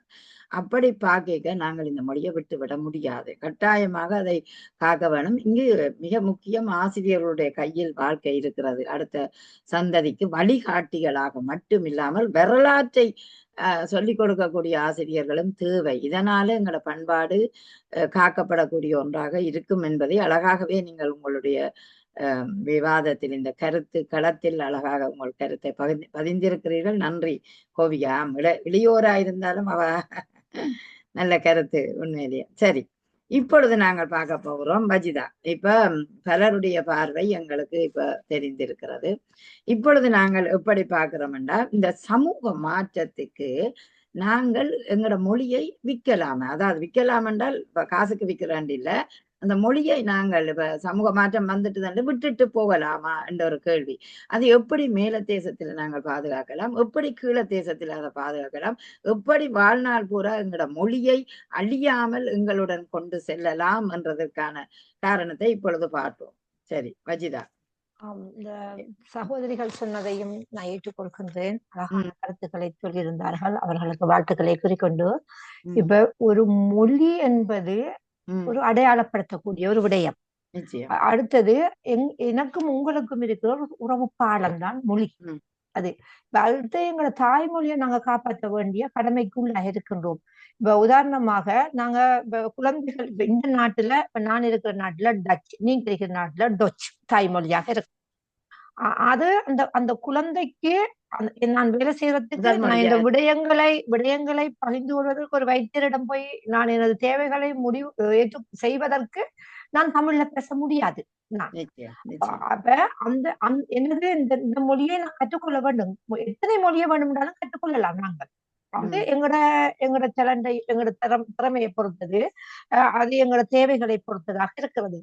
ஆனால் எங்களுக்கு அடையாளப்படுத்த வேண்டிய எங்களோட தாய்மொழியை வீட்டில நாங்க பேசலாம் குழந்தைகளிடம். அதிகமாக குழந்தைகளிடம் பேசலாம். அப்ப அதுக்கான இப்ப நீங்க பாருங்க, நீங்க ஒரு ஆசிரியராக இருக்கிறீங்க, உங்களோட குழந்தைகள் இங்கு பிறந்த குழந்தைகள் அந்த தாய்மொழியை கற்று அந்த குழந்தைகளும் இளம் ஆசிரியராக 2 குழந்தைகளையே நீங்க வளர்த்து வந்திருக்கிறீர்கள். அந்த குழந்தைகள் எந்த மொழியில் கற்று எங்கு பிறந்தது? டச்சு மொழி தான் அந்த பிள்ளைகள் தாய்மொழி அந்த குழந்தைகளில். ஆனால் அந்த தாய்மொழியை எப்படி கற்றுக்கொண்டார்கள்? நீங்கள் கொடுத்தீர்கள், நீங்கள் விதைத்தீர்கள் அந்த தாய்மொழியை. அப்ப இன்னொரு சமூகத்தை நீங்க உருவாக்கி விட்டு சென்றீர்கள் அந்த குழந்தைகள். ஆனா நாங்க வீட்டுல அந்த தாய்மொழியை நாங்க கற்றுக் கொடுத்தோம். இப்ப அந்த பிள்ளைகளோட நாங்க உறவாடும் பொழுது, பேசும் பொழுது, எங்களுக்கு வீட்டு வேலை பாடங்களை நாங்க சொல்லிக் கொடுக்கும் போது தாய்மொழியோட கலந்து உறவாடி கொண்டு நாங்க அதை கொடுத்தோம்னு சொன்னால் அதை பயன்படுத்தக்கூடியதாக இருக்கு, பாதுகாக்கக்கூடியதாக நாங்க இருக்கும். உதாரணமாக இலங்கையின் தலைநகரம் கொழும்புன்னு சொன்னால் அது டச்சிலேயான்ற தலைநகரம் கொழும்பாத்தான் இருக்கு. உதாரணம். இப்ப எங்களுக்கு இந்த மொழியை எங்களுக்கு கஷ்டமாக இருந்தால் அந்த குழந்தைக்கு அந்த பதிலை நாங்க சொல்லிக் கொடுக்கும் பொழுதோ எங்கள் தாய்மொழியில சொன்னால் அந்த பிள்ளைக்கு அறிவு வளர்ச்சி அதிகமாகவும் இருக்கும். தாய்மொழியோடு நாங்க இணைந்து போகும்போது ஒரு குழந்தை 10 வயதுக்குள் 11 மொழியை கற்றுக்கொள்கின்ற மூளைத்திறனை கொண்டுள்ளது அந்த குழந்தை.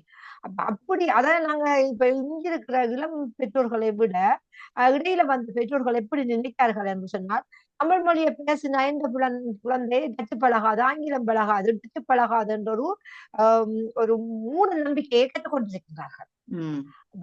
அதால சில நாங்க பின்தள்வுகளை நாங்க ஏற்படுத்திக் கொள்கின்றோம். அடுத்தது இன்னொன்று என்னன்னு சொன்னால், நவீனத்துக்குள்ள நாங்க விழுந்துட்டோம். நவீனத்துக்குள்ள விழுந்துட்டோம். எங்களோட விழுமியங்களை நாங்க காப்பாற்ற முடியாத நவீனத்துக்காக போட்டி பொறாமைகள் எங்களோட மனதுல வந்துட்டு எங்களுக்காக நாங்க வாழ்வதை விட மற்றவருக்காக நாங்க வாழ்கின்றோம், மற்றவர்களாக வாழ்கிறோம். இப்ப முந்தியல் நம்ம என்னன்னு சொன்னா, நாங்க தொடர்புல ஒரு ஆளோட கலைக்கிறோன்னு சொன்னா தொட்டு பேசுவோம். அந்த இடத்துல எல்லாம் நாங்க போய் கலந்து சந்திச்சுதான் நாங்க பேசுவோம். இப்பொழுதெல்லாம் ஒரு கல்யாண காட்டு அனுப்புறேன்னு சொன்னா கூட நாங்க வாட்ஸ்அப்ல டக்குந்து அமர்த்தி போட்டு இருந்துருவோம். யோசித்து பாருங்க, முந்தி அப்படி இல்ல. அவங்களோட சேர்ந்து அந்த காட்டை கொண்டு கொடுத்து அவங்கள்ட்ட ஒரு கொப்பி உடிச்சிட்டு அடைச்சிட்டு ஒரு உணர்வை பரிமாறிக்கொண்டு போகின்றோம். இப்ப இல்லாம போயிட்டு பிறந்த நாள் கல்யாண வீட்டுல போய் பாருங்க, அந்த புகைப்படத்துக்கும் அந்த உடப்புக்கும் அந்த நாகரிகத்துக்கும் அந்த போட்டோவுக்கும் கொடுக்குற மதிப்பு அந்த வரவேற்கிறதுக்கு நாங்க கொடுக்க இல்லை. அந்த விருந்தினர்களாக நாங்க அழைக்கப்பட்டவர்கள் அவங்க என்ன திண்டாங்க, என்ன குடிச்சாங்க, அவங்களை எப்படி இருந்தாங்கன்னு கூட நாங்க கவனிக்கிறோம் இல்ல. ஆனால் அது வெள்ளையர்களிடம் இருக்கிறது, ஐரோப்பிய நாட்டு மக்களிடம் இருக்கு. ஒருவரை எங்களுக்கு டைம் தந்து அழைத்தார்கள் என்று சொன்னால் முதலாவது அவர்கள் தொலைக்காட்சி பட்டியை நிறுத்துவார்கள் வீட்டுக்குள்ள நாங்க போன உடனே. அப்ப எங்களோட அவர்கள் 1 மணித்தியாலம் 2 மணித்தியாலம் தான் எங்களுக்கு டைம் தந்தாலும் அந்த 2 மணித்தியாலமும் எங்களோட கலந்து வருடக்கணக்கில் பேசுகின்ற கதைகளை பேசி முடிப்பார்கள். அப்ப நாங்க நினைக்கின்றோம் அவர்களிடம் கலாச்சாரம் இல்லை, விழுமியங்கள் இல்லை, வெள்ளையர்கள் என்றால் இப்படி வாழ்ந்து இருக்கிறார்கள் என்று நினைக்கிறோம். அவர்களிடம் இருக்கின்ற அந்த பண்புகள் எங்களிடம் இப்பொழுது இல்லாமல் போகின்றது. அது மிகவும் வேதனைக்குரிய விடயமாக இருக்கிறது. நாங்கள் என்னென்று சொன்னால், நாங்கள் இந்த நாட்டில் வாழ்கின்றபடியா அவர்களிடம் சேர்ந்து கலந்து போடும்போது அவங்களுக்கு கிடைக்கிற விழுமியங்களை நாங்க கற்றுக்கொள்ள வேண்டியதாக இருக்கும். நேரத்தை கவனிக்கின்றார்கள். அடுத்தது ஓமுன்னு சொன்னா ஓமுன்னு அதை வாக்கு கொடுக்கின்றார்கள், இல்லை என்று சொன்னா இல்லை என்று சொல்கின்றார்கள். வைத்து பாருங்கள், எவ்வளவு அழகான பண்பாடுகள் அவர்களிடம் இருக்கின்றது. அப்ப அவர்களிடம் இருந்த நல்ல விடயங்களை நாங்கள் கற்றுக்கொண்டு எங்களிடம் இருக்கின்ற நல்ல விடயங்கள், எங்களோட வாழ்வி, எங்களோட கலாச்சார விழுமியங்களை அவர்களிடம் நாங்க கொடுத்து அவர்களோட இணைந்து போகும் பொழுது இன்னும் எங்களுக்கு பெருமைப்பட வைக்கும் எங்களுக்கு அது. நிச்சயம். அதாவது ஒரு பரஸ்பர ஒரு 2 இனங்களுக்கு இடையே நாங்கள் பரிமாறக்கூடிய நிலவரைகள்ல எங்கட பண்பாட்டை அவர்களுக்கு சொல்லுவோம், அவர்களுடைய பண்பாட்டை நாங்கள் கேட்போம். அப்ப இங்கே 2 இனங்களும் பரஸ்பரம் ஒரு அன்பாக ஒற்றுமையாக இருக்கக்கூடிய ஒரு வாய்ப்பு வருகின்றது. ஏனென்றால் நாங்களும் கலாச்சாரத்தை பேண அவர்களும் மதிப்பு தரக்கூடிய நிலை இருக்கு. உங்களோட கலாச்சாரம் அப்படியா, உங்களோட பண்பாடு அப்படியா, நல்லது என்று பெருமைப்பட வேண்டிய. என்றால் மேற்கத்திய நாடுகளுமே எங்களுடைய திருக்குறளை கூட அவர்கள் பெருமையாக கூறக்கூடிய வாய்ப்பு இருக்கின்றது. அத வஜிதா சொன்ன மாதிரி அந்த விருந்தோம்பலை இங்க ஜெர்மனியில இருந்து சுவைச்சர் என்ற ஒரு விஞ்ஞானி அவர் சொன்னார், தமிழ் மக்களிடையே இந்த விருந்தோம்பலை நான் ஆச்சரியமாக பார்க்கிறேன் என்று அவருடைய சுவைச்சர் எழுதின நூல்ல நான் வாசிச்சிருக்கிறேன். அவர் சொல்லுகிறார், செல்விருந்தோம்பி வரவிருந்து பார்த்திருப்பான் நல்விருந்து வானத்தவர்கண்டு. வந்த விருந்தினரை கவனித்து வரவேண்டிய விருந்தினரை காவல் காக்கின்ற எங்கட சமுதாயம் இவ்வளவு பெரிய ஒரு சமுதாயமாக இருக்கிறது என்று அவருடைய புத்தகத்தில் எழுதுகிறார். அப்ப இன்று அது குறைந்து கொண்டு போகின்றது. இன்று குறைந்து கொண்டு போறது ஒரு காலம் இருந்தது. ஆமா, உதாரணத்துக்கு நான் இதை பெருமையாக சொல்லிக்கொள்ள ஆசைப்படுகின்றேன். இவர் சென்ற 3 வாரங்களுக்கு முதல் எங்களோட நோன்பு பெருநாள் நடந்தது. என்னோட சுத்தி இருக்கின்றவர்கள் எல்லோரும் வெளிநாட்டவர்கள் தான். ஒரு சில இஸ்லாமியர்கள் இருக்கிறார்கள், துருக்கி, ஈரான், மொரோக்கோவாக்கள் இருக்கிறார்கள். மற்றவர்கள் எல்லோரும் வெள்ளையர்கள். ஒவ்வொரு வருடமும் நான் அதற்கான பலகாரங்களை செய்து சின்ன சின்ன பேக்குல போட்டு, இன்றைக்கு எங்களுக்கு இங்கே இந்த டச்சு மொழியில் சவுக் டெஸ்ட் என்று சொல்வார்கள், நோன்பு பெருநாள் இனிப்பு பெருநாள் என்று சொல்வார்கள். நான் அதுல ஒரு துண்டொண்டு சவுக் டெஸ்ட் எழுதி ஒவ்வொரு வீட்டுக்கும் கொடுத்தேன். ஒவ்வொருக்கும் வீட்டுக்கும் கொடுத்தேன். எனக்கு வீட்டுல ஒரு 25 பூக்கொத்து கிட்ட வந்தது. பூக்கொத்துகள் பூக்களாக வந்தது. அடுத்தது அந்த ஒரு தாயை பார்த்தேன். ஒரு வெள்ளைய தாய் ஒன்று சவுக்கஃபின் என்று சொல்வார்கள், தும்பு மிட்டாசை வாங்கி அந்த குழந்தைகளுக்கு கொடுத்து கொண்டிருந்தார். அந்த விளையாட்டு குழந்தைகளுக்கு வெள்ளத்தாய் ஒருவர் குழந்தைக்கு கொடுத்து கொண்டிருந்தார். அப்ப நான் கேட்டேன், ஏன் கொடுக்குறீங்க? இன்னைக்கே சவுக்கு டெஸ்ட், உங்களுக்கு இனிப்பு பெருநாளைக்கு நான் இனிப்பு கொடுத்தேன். அப்ப யோசித்து பாருங்கள். அப்ப நாங்கள் அதை அவர்களுக்கு தெரியப்படுத்த வேண்டும். இப்ப உங்களுக்கு நாளைக்கு பொங்கல் என்று சொன்னால் நீங்க 2 வீட்டுக்கு அதை கொடுக்கத்தான் அவர்களுக்கு தெரியும். இந்த பொங்கல் என்று பாடசாலையில் கொண்டு கொடுக்க வேண்டும், வேலை செய்யற தளங்களில் கொண்டு கொடுக்க வேண்டும். ஒரு இடத்துல நாங்கள் தான் அதை முன்னின்று நாங்கள் வழிநடத்தக்கூடியவர்களாக இருக்க வேண்டும். இல்ல, அதுதானே. அதாவது நாங்கள் தான் காட்டி கொடுக்கும் போது அடுத்த சந்ததி அதை பின்பற்றக்கூடிய வாய்ப்புக்கு வரும். நாங்கள் காட்டி கொடுக்காவிட்டால் அந்த சந்ததி பின்பற்றக்கூடிய வாய்ப்புக்கு வராது.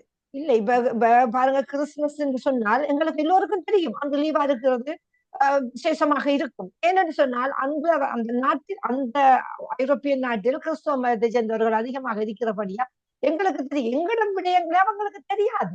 ஏன்னா நாங்க சிறிய சமூகத்தவர்களாக வாழ்கின்ற போது தெரியாது. நாங்கள் தான் அவர்களுக்கு எங்களோட கலாச்சார விழுமியங்களை காட்டி கொடுத்து காப்பாற்ற வேண்டியவர்களாக இருக்க வேண்டும். நல்லது வஜிதா, மிக சிறப்பாக சொன்னீங்கள். மொழி என்பது ஒரு மனிதன் அடையாளம்.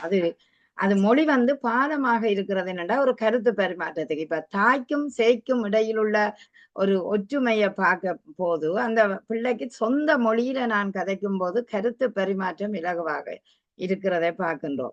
அந்த கருத்து பரிமாற்றம் இலகுவாக இருக்க அந்த ஆணி வேர் மாதிரி எங்களோட தாய்மொழி அந்த குழந்தைக்கு ஒட்டி கொண்டால் அடுத்த மொழிகளை அந்த கிளைகளில தாங்கக்கூடிய வாய்ப்பு அந்த குழந்தைக்கு நிச்சயமாக இருக்கும். ஆகவே அந்த மொழி மாற்றீடு கூட அங்க மாறுபட மாட்டாது. அந்த அறிவு வளர்ச்சிக்கு மிக சிறப்பான ஒரு காரணம் அந்த தாய்மொழி தெரிஞ்சிருக்கிற பிள்ளைகள். இங்கு எல்லாம் மேற்கத்திய நாடுகள்ல வெளிநாட்டு மாணவர்கள் திறமையாக இருப்பதற்கு இன்னொரு காரணம் அவர்களுக்கு சொந்த மொழி தெரிகிற காரணத்தால் இலகுவாகவே அவர்கள் இந்த நாடுகளில் வந்த மொழியை பிடித்து விடுகிறார்கள். இந்த அடுத்த சந்ததிக்கு நாங்கள் அந்த மொழியை மிக அழகாக கொடுப்போமானால், அழகாக என்று வரைக்குள்ள அந்த மொழியை அந்த பிள்ளைக்கு நாங்க சிறப்பாக கொடுத்தோமானால் அந்த பிள்ளை கட்டாயமாக அந்த மொழியினூடாக வளர்வதற்கான எத்தனையோ வழிவகைகளை செய்யக்கூடிய வாய்ப்பு வரும். நவீனத்துக்குள்ள விழுந்து விட்டோம் என்றது நீங்க சொன்னது உண்மை. இன்றைய கைத்தொலைபேசி கையில இருக்கு, கணனி இருக்குது, உலகமயமாக்கல் இருக்கு, அறிவியல் சூழல் இருக்கு, எல்லாத்துக்குமே நாங்க விழுந்துட்டோம். அதனால குழந்தைகளை கவனிக்க தவறுகிறோம் என்ற ஒரு அருமையான கருத்தை சொன்னீர்கள். எமக்கான வாழ்வு என்றதை நாங்கள் இப்ப விட்டுட்டு மற்றவர் என்ன செய்யணும், மற்றவர் எப்படி பார்க்க போயினோம் என்று நினைத்து கொண்டு வாழுறதாலதான் எங்களோட மொழியை நாங்கள் இழக்கிறோம் என்ற ஒரு கருத்தும் வஜிதா அழகாக சொல்லியிருந்தார். வஜிதா, நன்றி. இப்பொழுது 2 சிங்கங்கள் வந்திருக்கிறார்கள், அவர்களை எடுத்துக்கொண்டு இனியவரிடம் வருகிறோம். நீங்க முன்னுக்கு கேட்கவில்லை, ஆனாலும் நாங்கள் என்னென்றால் இந்த மொழியை சீரழிப்ப ஏன் இந்த மொழி இன்றைக்கு சீரழிந்து கொண்டு போகிறது என்ற காரணத்தை கேட்டிருந்தோம். உங்களுடைய இருவருடைய காரணத்தையும் கேட்போம். வாருங்கள் என்று சிவசெல்வம் ஆரம்பத்தையும் ராஜேந்திரனையும் அன்போடு அழைத்துக் கொள்ளுகிறோம். வணக்கம் அக்கா. வணக்கம், அனைவருக்கும் இனிய வணக்கம். பேசுறது கேக்குதா? நல்லா கேட்கிறது. நல்லதொரு நிகழ்வை இன்றைய இந்த ஆண்டின் நிறைவு நாளில் மிக நிறைவான ஒரு நிகழ்ச்சியை ஏற்படுத்தி இருக்கக்கூடிய TSS ஸ்லம் அமைப்பிற்கும், மரியாதைக்குரிய அக்கா ஜெர்மனியினுடைய திருமகள், இலங்கையினுடைய பூமகள் மரியாதைக்குரிய நகுலா சிவநாதன் அவர்களுக்கு என்னுடைய சிரம் தாழ்ந்த வணக்கங்கள். வணக்கம். நல்லதொரு நிகழ்வு. இன்றைக்கு பகைக்கேடு அப்படிங்கிற ஒரு தமிழ் வருடம் இன்றோடு நிறைவு பெற்று நாளைக்கு உலக நிறைவு அப்படிங்கிற ஒரு புது வருடம் பிறக்க இருக்கிறது. அந்த உலக நிறைவுங்கிற வருடத்தை ஒரு நிறைவான ஒரு நிகழ்ச்சியோட துவங்கி இருக்கக்கூடிய அக்காவுக்கு என்னுடைய மனமார்ந்த வாழ்த்துக்கள். அருமை. அதுவும் அந்த தமிழர் பண்பாடோடு எனக்கு உண்மையிலேயே நகுலாக்காவை பார்க்கும்போது ரொம்ப பொறாமையா இருக்கு. தமிழகத்துல இருக்கக்கூடிய தமிழர்கள், தமிழ் பெண்கள், பாரம்பரியம்னு பேசக்கூடிய இந்த பூமியில தமிழ்நாட்டுல கூட அந்த புடவை கட்டி கொண்டு வரக்கூடிய கலாச்சாரம் இல்லை. ஆனால் நகுலாக்கா அவர்களுடைய அந்த பூரணமான அந்த பாரம்பரிய உடை நேர்த்தி அப்படிங்கிறது உண்மையிலேயே பாராட்டுக்குரியது. இன்றைய தலைப்பு தமிழ் பண்பாட்டை சீரழிப்பவை எவைன்னு கேள்வியை வச்சாலும் அந்த கேள்விய தமிழ் பண்பாட்டை வளர்க்கக்கூடிய ஒரு புலம்பெயர் தேசத்துல இருக்கக்கூடிய ஒரு பெண்மணி, அதுவும் பிறந்தது ஒரு இடம், வாழறது இன்னொரு இடம், அவங்களுடைய வாழ்க்கை சூழலே வேறு. அப்படிப்பட்டவங்க இவ்வளவு நேர்த்தியா தமிழர் பண்பாட்டை கடைபிடிப்பதற்கு என்னுடைய என்னுடைய மனமார்ந்த வாழ்த்துக்கள். இப்படியான பெண்மணியை உண்மையிலேயே உலகம் போற்ற வேண்டும், மதிக்க வேண்டும். அவர்கள் இன்னும் பல உச்சங்களை தொட வேண்டும் என்று எல்லாம் உள்ள இறைவனை வேண்டி வாழ்த்தி கொண்டு நல்லதொரு நிகழ்வு ஏற்படுத்தி இருக்கீங்க. நல்ல ஒரு தலைப்பு, தமிழ் பண்பாட்டை சீரழிப்பவை. இன்றைக்கு பெரும்பாலும் தமிழ் பண்பாட்டை சீரழிப்பது திரைப்படங்கள் தான் அக்கா. அதாவது ஏராளமான திரைப்படங்கள் தமிழர் பண்பாட்டையும் கலாச்சாரத்தையும் ரொம்ப மடைமாற்றம் செய்து விடுகிறது.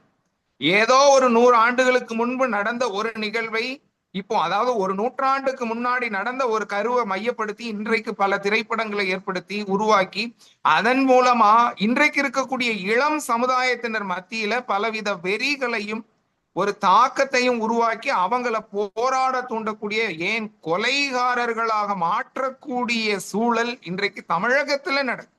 அப்ப அந்த திரைப்படங்களை பார்த்து கெட்டுப்போன பண்பாடு நிறைய போச்சு. அந்த ஒருவனுக்கு ஒருத்திங்கிற பண்பாடெல்லாம் சுத்தமா இப்ப இல்லை. அது ஏன் இப்படி இல்லாம போச்சு அப்படின்னா அதற்கு பெரும்பாலும் இந்த திரைப்படங்கள் ஒரு காரணம். எதற்கெடுத்தாலும் விவாகரத்து, எதற்கெடுத்தாலும் பிரிவு, எதற்கெடுத்தாலுமே அங்க ஒரு விரிசல் விழத்தான் செய்யுது. அந்த காலத்துல எல்லாம் நல்ல கணவன் அமையலைன்னா அந்த பெண்கள் என்ன சொல்லுவாங்கன்னா, போன ஜென்மத்துல நல்ல பூ எடுத்து பூசப்படல, அதனால இந்த ஜென்மத்துல நல்ல புருஷன் வாய்க்கலன்னு பொறுத்துக்கிட்டு போயிடுவாங்க. ஆனா இந்த வாட்டி அப்படி இல்லை. கல்யாணம் ஆகி 3 நாளா, 4 நாளா, 1 வாரமா, 3 மாசமா, அதாவது எனக்கு தெரிஞ்சு நடுவர் அவர்கள் கிட்ட கேட்கணும், திருமணமாகி எத்தனை ஆண்டு காலம் ஆகிறதுன்னு தெரியல. எப்படி 25 ஆண்டுகளாவது இருக்கும். இல்ல, 32 ஆண்டுகள். இதெல்லாம் ஒரு மிகப்பெரிய சாதனை. 32 ஆண்டுகள்ங்கிறது இன்றைக்கு இருக்கக்கூடிய தமிழகத்துல பாருங்க, முதல் திருமண நாளை 2 பேரும் ஒன்னா கொண்டாடினா அது ஒரு இமாலய வெற்றி. எப்படி திரைப்படங்கள் 100 நாள் ஓடுற, 1000 நாட்கள் ஓடி அது 500 ஆகி 100 ஆகி இப்ப 10 நாள் ஓடினாலே பெரிய விஷயமோ, அதே போல திருமண வாழ்க்கைங்கிறது 1 மாசம் இருக்கிறதே ரொம்ப கடினம். 1 வாரத்துல மறுநாள் விவாகரத்து கேட்ட குடும்பங்கள் எல்லாம் இருக்கு. அதுக்கு காரணம் முழுக்க முழுக்க திரைப்படங்கள். அந்த காலத்து திரைப்படங்களுடைய தமிழ் பேரே ரொம்ப அழகா இருக்கும். திரைப்படங்களுக்கு தூய தமிழ்ல பேர் வச்சிருப்பாங்க. இன்றைக்கு இருக்கக்கூடிய திரைப்படங்களுடைய பேரே ஒரு போராட தூண்டுவதாக, இல்லைன்னா சண்டை பிடிக்கக்கூடியதாக, ஒரு வெறியை ஏற்படுத்தக்கூடியதாக தான் இருக்கு. அப்போ இன்றைக்கு இருக்கக்கூடிய காலகட்டத்துல இந்த தமிழ் பண்பாட்டுல அந்த உடை, அந்த திரைப்படங்கள்ல வரக்கூடிய உடை கலாச்சாரத்தை பாருங்க. நடுவர் அவர்கள் அணிந்திருக்கக்கூடிய அளவுக்கு நேர்த்தியான உடை அணிந்து எந்த திரைப்படத்திலையும் அதிகமான பெண்கள் வருவதில்லை. தமிழ் ஆண்களும் பாரம்பரியமான உடை அணியறதில்லை. அதற்கடுத்து அந்த கலாச்சாரத்தோடு இருக்கக்கூடிய பண்பாட்டோடு இருக்க உறவு முறைகளை எல்லாம் அந்த காலத்து படத்துல காமிச்சாங்க. இன்னைக்கு ஏதாவது ஒரு படத்துல உறவு முறைகளை மையப்படுத்தி அந்த கரு வருதா? குடும்பத்தோட வஜிதா முகமது அக்கா குடும்பத்தோட உட்காந்து பார்க்க முடியுமா? இன்றைக்கு இருக்கக்கூடிய பெரும்பாலான படங்களை நிச்சயமா பார்க்க முடியாது. ஒரு கணவன் மனைவி குழந்தையோட உட்காந்து ஒரு படத்தை பார்க்கணும்னா அப்படியான குடும்ப பாங்கான படங்கள் இன்றைக்கு வருவதில்லைங்கிறது ரொம்ப பெரிய மன வருத்தமா தான் இருக்கு. ஆக தமிழ் பண்பாட்டை சீரழிப்பதுல மிக முக்கியமான பங்கு திரைப்படங்களுக்கு உண்டு என்று கூறி என்னுடைய வாய்ப்புக்கு நன்றி கூறி விடைபெறுகிறேன். நன்றி, வணக்கம். நன்றி, நன்றி, மிக்க நன்றி. முதலிலே இந்த திரைப்படங்களை ஒரு சிலர் உச்சரித்து இருந்தார்கள். ஆமா, அது எப்படி என்று பார்த்தோம்னா, அந்த திரைப்படம் இன்றைக்கு காட்டுற நிலை வந்து வேற மாதிரி இருக்கு. ஒரு கலாச்சார சீரழிவை, பிரிவுகள், வன்முறைகள், ஒரு கணவனோட வேறு ஒரு பெண் போறது, அப்படி பார்க்கைக்க வந்து அந்த சீரழிவு எங்கள்ட மொழிக்கும் கொடுத்த ஒரு சாபக்கேடு ஒன்று எண்ண தோன்றுகின்றது. அதை நீங்கள் அழகாக சொன்னீர்கள். உடை கலாச்சாரம் இன்றைக்கு மாறிவிட்டது. ஏண்டா மேற்கத்திய நாட்டு உடைகளை அணிய வேணும் என்ற மோகம் வரும்போது எங்கட தாயக உடைகளையோ பண்பாட்டு உடைகளையோ விட்டு விடுகிறோம். கோவில்களில கூட அரைகுறை ஆடையை அணிந்து கொண்டு போகிறவர்களுக்கு அவர்கள் உடனே வேட்டி கொடுக்கிறார்கள். என்ன வேட்டியை கட்டி அடக்கமாக செல்லுங்கோண்டு. நான் அப்படி பார்த்திருந்தேன். இந்தியாவுக்கு வந்த ஒரு கோயில்ல ஒருவருக்கு கொடுக்கப்பட்டதை பார்த்திருந்தேன். அப்படி பண்பாட்டு உடைகளை கூட அணியாத ஒரு மக்களாக இன்றைக்கு பல பேர் இருக்கிறார்கள்.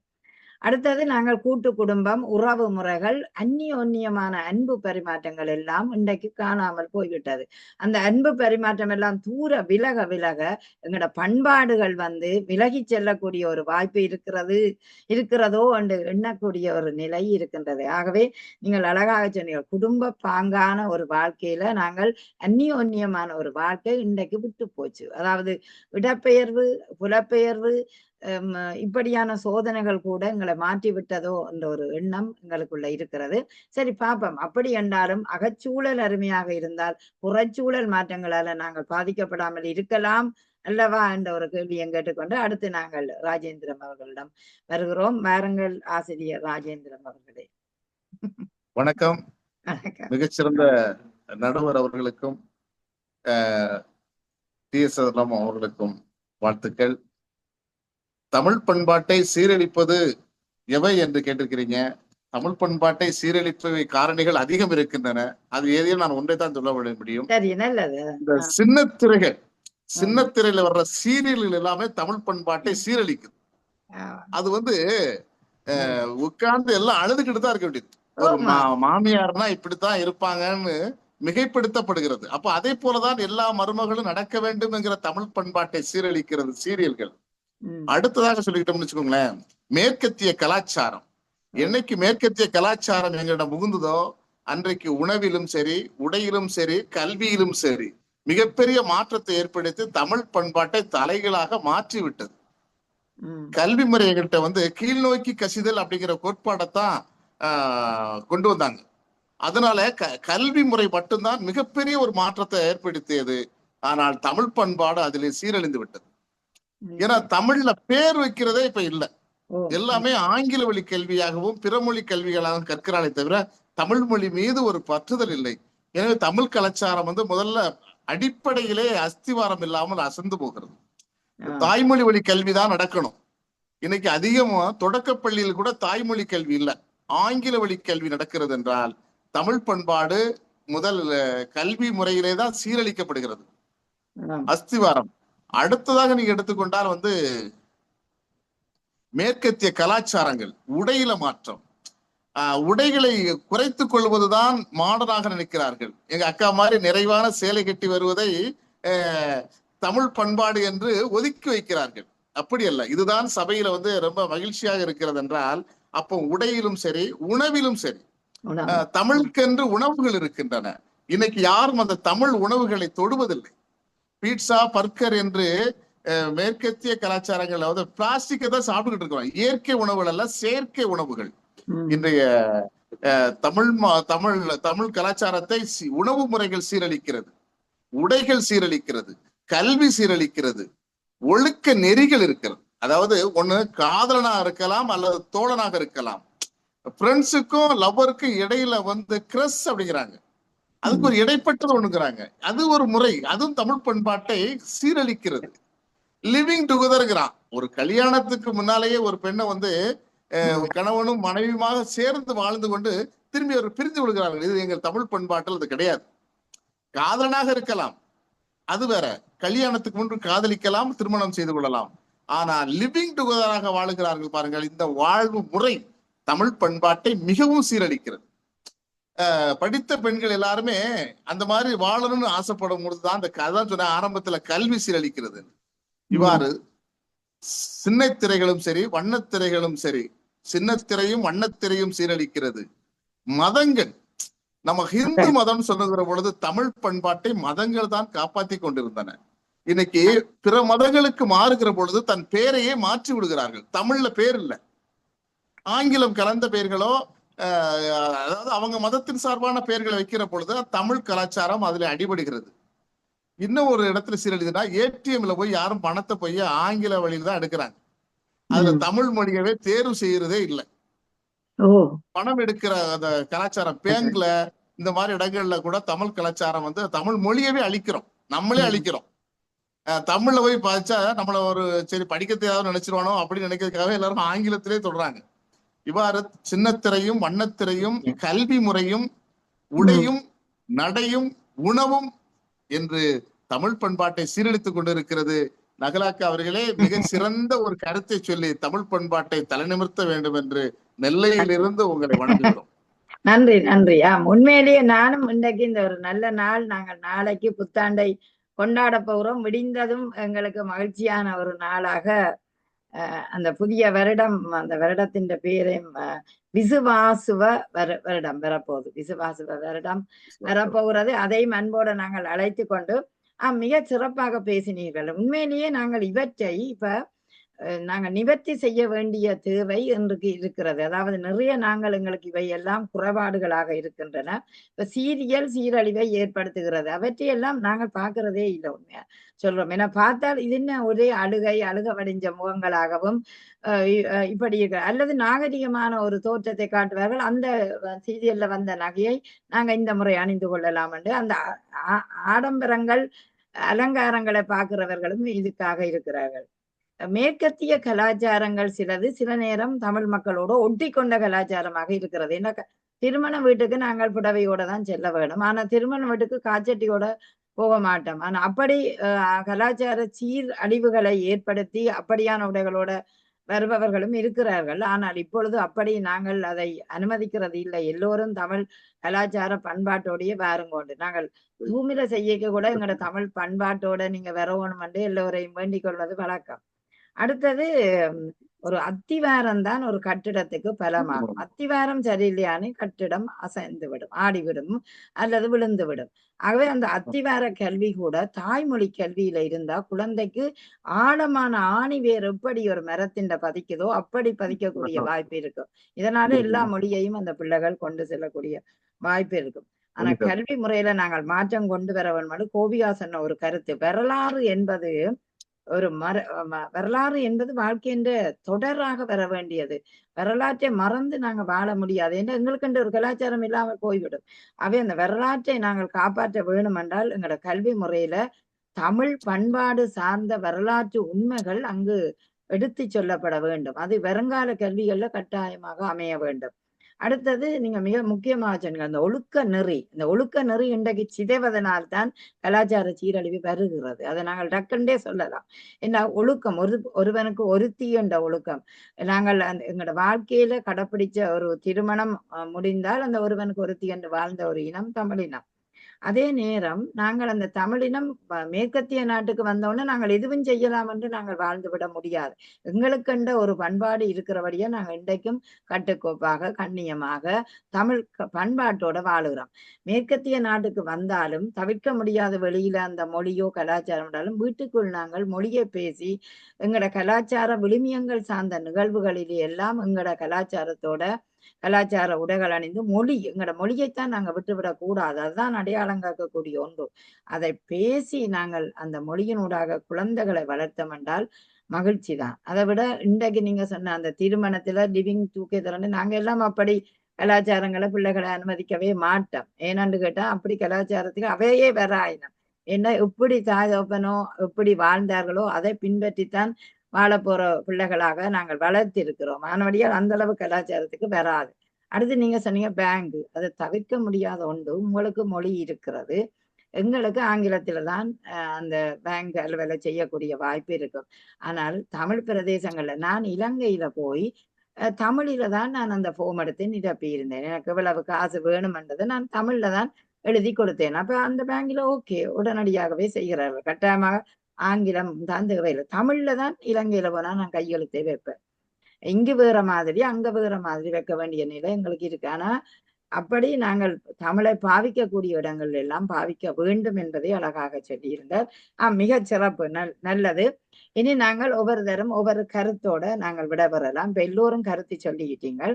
இப்ப நான் கேட்கிறேன், இந்த கலாச்சாரத்தை இந்த தமிழ் மொழி சீரழியாமல், எங்களோட பண்பாடு சீரழியாமல் காக்க வேணும் என்றால் ஒவ்வொரு தரம் ஒவ்வொரு காரணத்தை சொல்லுங்கள். கோவியா, என்ன செய்ய வேணும்? பாபா கோவியா. வணக்கம். நல்லது. உண்மையில் தற்போது இணைந்த சகோதரர்கள் இருவருமே நல்ல கருத்துக்களை கூறியிருந்தார்கள். இருவருக்குமே என்னுடைய மனதார்ந்த வாழ்த்துக்களை தெரிவித்துக் கொள்கிறேன். அதற்கு முதல் கூறிய சகோதரிகளுடைய கருத்துக்களும் உண்மையில் அறிவுபூர்வமாக சிந்திக்க வேண்டிய விடயங்களாக இருந்தது. ஒவ்வொன்றுமே சிந்தனைக்கு ஏற்ற விருந்தாக இன்றைய கருத்துக்களும் அமைந்திருந்தது. அந்த வகையில் நாங்கள் கலாச்சார சீரழிவை தடுக்க வேண்டுமானால் உண்மையில் மொழி என்பது மூச்சு போன்றது. எங்களுடைய மொழி மூச்சு போன்றது. அதாவது இந்த அயல் மொழியான ஆங்கிலத்தின் மோகத்தை விட்டுவிட்டு நாங்கள் தாய்மொழியான தமிழுக்கு அதிக முக்கியத்துவம் கொடுப்பவர்களாக இருக்க வேண்டும். அப்படி இருக்கிற போது உண்மையில் அந்த சீரழிவு குறைவதற்கு ஒரு சந்தர்ப்பம். இன்னொன்று, எங்களுடைய வரலாற்றை நாங்கள் எங்களுடைய தேவையற்ற நேர விரயத்தை தவிர்த்து கொண்டு களியாட்டங்களுக்கும் சினிமா மோகங்களுக்கும் சின்னத்திரை நாடகங்களுக்கும் நாங்கள் கொடுக்கிற நேர விரயங்களை ஒதுக்கி கொண்டு எங்களுடைய வரலாற்றை நாங்கள் முதலாவது படிக்க வேண்டும். இன்று எங்களுடைய பிள்ளைகளுக்கு சொல்வதற்கு வரலாற்றை நாங்கள் முழுமையாக தெரிந்து கொண்டவர்களாக இருக்க வேண்டும். நாங்கள் தெரிந்து கொண்டால்தான் அதை எங்கள் பிள்ளைகளுக்கு முழு நிறைவோடு சொல்லிக் கொடுக்க முடியும். அந்த வகையில் நாங்கள் எதையெல்லாம் தெரிந்து கொள்ள தவறிவிட்டோம். இன்று பரபரப்பான அவசர உலகம் என்று நாங்களே புத்தகங்களை எடுக்காமல் நாளிதழ்களை படிக்காமல் கடந்து போகிறோம். அப்படி இருக்கும்போது எங்களுடைய பிள்ளைகள் தெரிந்து கொள்ளவில்லை என்றோ சீரழிவுக்கு உட்படுகிறார்கள் என்றோ சொல்வதற்கு முடியாத ஒரு நிலை எங்களுக்கு இருக்கு. அதனால் உண்மையில் எங்களுடைய தலைமுறையினர் நிறைய விடயங்களை வாசித்து அறிந்து கொள்ள வேண்டும், வரலாறுகளை தெரிந்து கொள்ள வேண்டும். வரலாற்றை தெரிந்து கொண்டு அந்த வரலாற்றை எங்களுடைய பிள்ளைகளுக்கு கடத்த வேண்டும், அடுத்த சந்ததிக்கு கடத்த வேண்டும். எங்களுடைய பிள்ளைகள் என்று நான் சொல்கிறது எங்களுடைய சொந்த பிள்ளைகள் மட்டுமல்ல, எங்களை சுற்றி இருக்கிற சமூகத்தின் அத்தனை பிள்ளை, எந்த குழந்தைக்கு அடுத்த தலைமுறையில் இருக்கிற எந்த குழந்தைக்கெல்லாம் நாங்கள் வரலாற்றை கடத்த முடியுமோ, எங்களுடைய மொழியின் அந்த தொன்மையை, அந்த வாசத்தை, அந்த ஆழத்தை நாங்கள் சொல்ல முடியுமோ, அந்த குழந்தைகளுக்கு எல்லாம் எங்களுடைய மொழியின் நோக்கத்தை சொல்ல வேண்டும். எங்கள் மொழிக்காக எத்தனையோ பேர் பாடுபட்டிருக்கிறார்கள். அன்றைய காலத்தில் களிமண்களிலும் அந்த மூங்கில் பட்டயங்களிலுமாய் அவ்வாறெல்லாம் சுமந்து வந்த மொழிதான் என்று கணிப்பொறியிலே ஆங்கிலத்துக்கு அடுத்த மொழியாக கோலோச்சி கொண்டிருக்கிறது. இன்று அழிந்த மொழியில் இல்லாத மொழியாக தமிழ் இருக்கிறது என்றால் அது பெருமைக்குரிய விடயம். அந்த மொழியின் தொன்மையை நாங்கள் கடத்துகிற போதுதான் அது தொடர்ந்து வழியாக எங்களுடைய பிள்ளைகள், எங்களுடைய சந்ததியை சென்றடையும். அப்படி சென்றடைகிற போது அந்த கலாச்சார சீரழிவு வரலாற்றையும் எங்கள் மொழியின் தொன்மையையும் நாங்கள் எங்கள் பிள்ளைகளுக்கு சரியான வகையில் சரியான ஆதாரங்களோடு அதிகம் தெரிந்து கொண்டு கடத்துகிற போது நாங்களே நன்றாக அறிந்து புரிந்து அவற்றை அவர்களுக்கு விளங்கக்கூடிய வகையில் எங்களுடைய தேவையற்றவற்றுக்கு நாங்கள் கொடுக்கிற நேரத்தை நிறுத்தி கொண்டு எங்களுடைய அடுத்த சந்ததியினுடைய அவர்கள் இன்றைய பிள்ளைகள் நாளைய தலைவர்கள், அவர்களை சரியான முறையில் வழிநடத்த வேண்டும் என்ற மகா பெரிய பொறுப்பை எங்களுடைய உள்ளத்திலே, எங்களுடைய இருதயத்திலே உணர்வு பூர்வமாக இதயபூர்வமாக ஏற்றுக்கொண்டு நாங்கள் கடத்துகிற போது சீரழிவு என்பது மிக குறைந்த ஒன்றாக மாறிவிடும் என்பது என்னுடைய கருத்தாகும். அருமை. தாய் நிலத்துல இருந்தாலும் அந்த மூச்சு போல மொழியை சுவாசிக்க வேணும். அதுபோல மொழியே ஒரு வாழ்க்கைக்கு வழிகாட்டியாக எங்களுக்கு இருக்கின்றது. மொழியை போல தான் இருப்பது மொழி. ஆகவே அப்படியான மூச்சு போன்ற மொழியை நாங்கள் அடுத்த சந்ததிக்கு நிச்சயம் கொடுக்க வேண்டும் என்ற கங்கணம் பூணுகிறோம் அல்லவா? அதுதான் மிக முக்கியம். கட்டாயமாக கடத்தப்பட வேண்டும். நீங்க சொன்னீங்கள் வரலாற்றை மறந்த இனமாக இருக்கக்கூடாது. இன்றைக்கு நாங்க வரலாறே பலருக்கு தெரியாம இருக்குது. காரணம் என்னென்றால், அப்படி தெரியாம இருந்தாலும் அந்த வரலாற்றின் முக்கியத்துவத்தை உணர்ந்து அவர்கள் படிக்க வேண்டிய தேவை இருக்கின்றது. ஆகவேதான் படித்து அடுத்த சந்ததிக்கும் பலமாக அதை கடத்துவோம். ஆனால் நிச்சயம் எங்கட மொழியின் தாற்பயத்தை குழந்தை அறியும். தாற்பயம் அறிந்த பிள்ளை எங்கட மொழியை விட்டு போகாது. அடுத்த பண்பாட்டையும் தனக்குள்ள சுமக்க மாட்டாது. வாழ்க்கைக்கு எத்தனை மொழி வேணுமென்றாலும் நாங்க படிக்கலாம். அதாவது தொழிலுக்கு எத்தனை மொழி வேணுமென்றாலும் படிக்கலாம். மன்னிப்போட வாழ்க்கைக்கு எங்களோட தாய்மொழிதான் தேவை என்பதை உணர்த்தி வைக்க விரும்பினால் அந்த உணர்த்தி வைத்தால்தான் அந்த குழந்தை எங்களோட மொழியை கொண்டு செல்லும் என்ற ஒரு அருமையான கருத்தை நீங்க பதிவு செய்திருக்கிறீர்கள். நன்றி கோவிகா, அருமையாக இருக்கிறது. சரி, அடுத்து மொழியை எப்படி காக்கலாம் அல்லது கலாச்சாரத்தை எப்படி காக்கலாம் என்று நாங்கள் திரிபுர சுந்தரி கிட்ட வருவோம். திரிபுர சுந்தரி, நீங்கள் சொல்லுங்கள். மீண்டும் வணக்கம் சுந்தரி. ஆமா, இன்றைக்கு ஒரு நம்ம நாட்டோட எந்த நாட்டோட முதுகெலும்புன்னு சொல்லக்கூடியது விவசாயம். அந்த விவசாயம் சரிவர இல்லாத ஒரு காரணத்தினாலதான் மேற்கத்திய உணவு வகைகளை சாப்பிடுறதுனால அறிவியல் ரீதியாக உடல் உபாதைக்கு உட்பட்டு பல தவறான செயல்கள் நடக்கிறதுக்கு காரணமாகுது.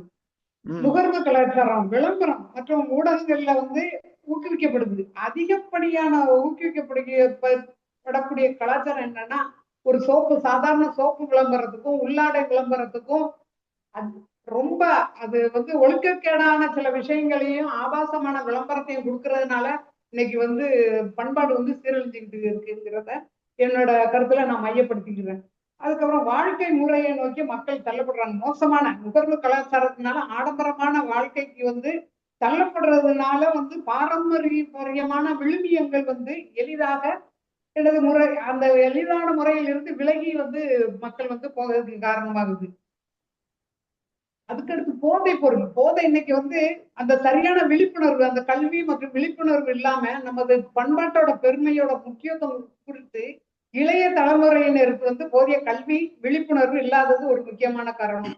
போதைப் பொருள் மற்றும் தவறான பழக்கங்கள், போதைப் பொருள் பயன்பாடு மற்றும் ஒழுக்கமற்ற நடத்தை, இது பண்பாட்டு விழுமியங்களை அரிச்சிட்டு போயிட்டு இருக்குது இன்னைக்கு. அப்படிங்கறதா என்னோட கருத்தாக நான் இங்கே பதிவு செய்ய விரும்பப்படுகிறேன். நல்லது. அதாவது இந்த ஆபாச விளம்பரங்களுக்கு பிள்ளைகளை அடிமையாக்குற தன்மை இருக்கின்றதுதான். அது அந்நிய மொழி மோகத்தோடையும் செய்கிறதை பார்க்கின்றோம். அதே நேரம் வியாபார யுத்திகளை கையாளுவதற்காக இவற்றை பயன்படுத்திக் கொள்வார்கள்.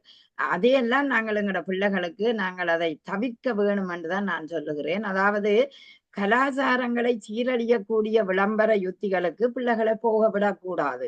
ஏனென்றால் அப்படி போகிறதால அவர்கள் அந்த விளம்பர யுத்திகளையே அது அப்படி செய்யலாம் என்ற மோகத்தை அந்த பிள்ளைக்கு ஏற்படுத்தி விடும்.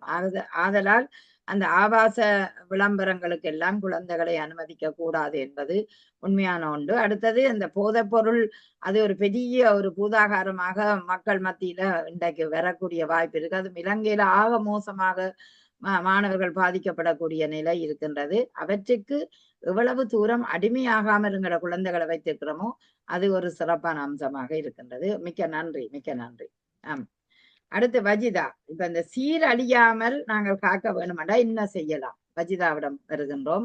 வஜிதா, உங்களுடைய கருத்தை சொல்லுங்கள். வஜிதா. வணக்கம் நகுலா. என்ன கேட்டீங்க? இல்ல, இப்ப நாங்கள் சீரழிக்கிறதுக்கு கணக்கு காரணங்கள் சொல்லிட்டோம். இப்ப சீரழிக்காமல் என்ன செய்யலாம், எப்படி பாதுகாக்கலாம்? எங்களோட கலாச்சார விழுமியங்களை நாங்க பாதுகாக்கணும்னா முதலில் மக்களிடத்துல விழிப்புணர்வு ஏற்படுத்த வேண்டும். விழிப்புணர்வு பட்டறைகள் நடத்தப்பட வேண்டும்.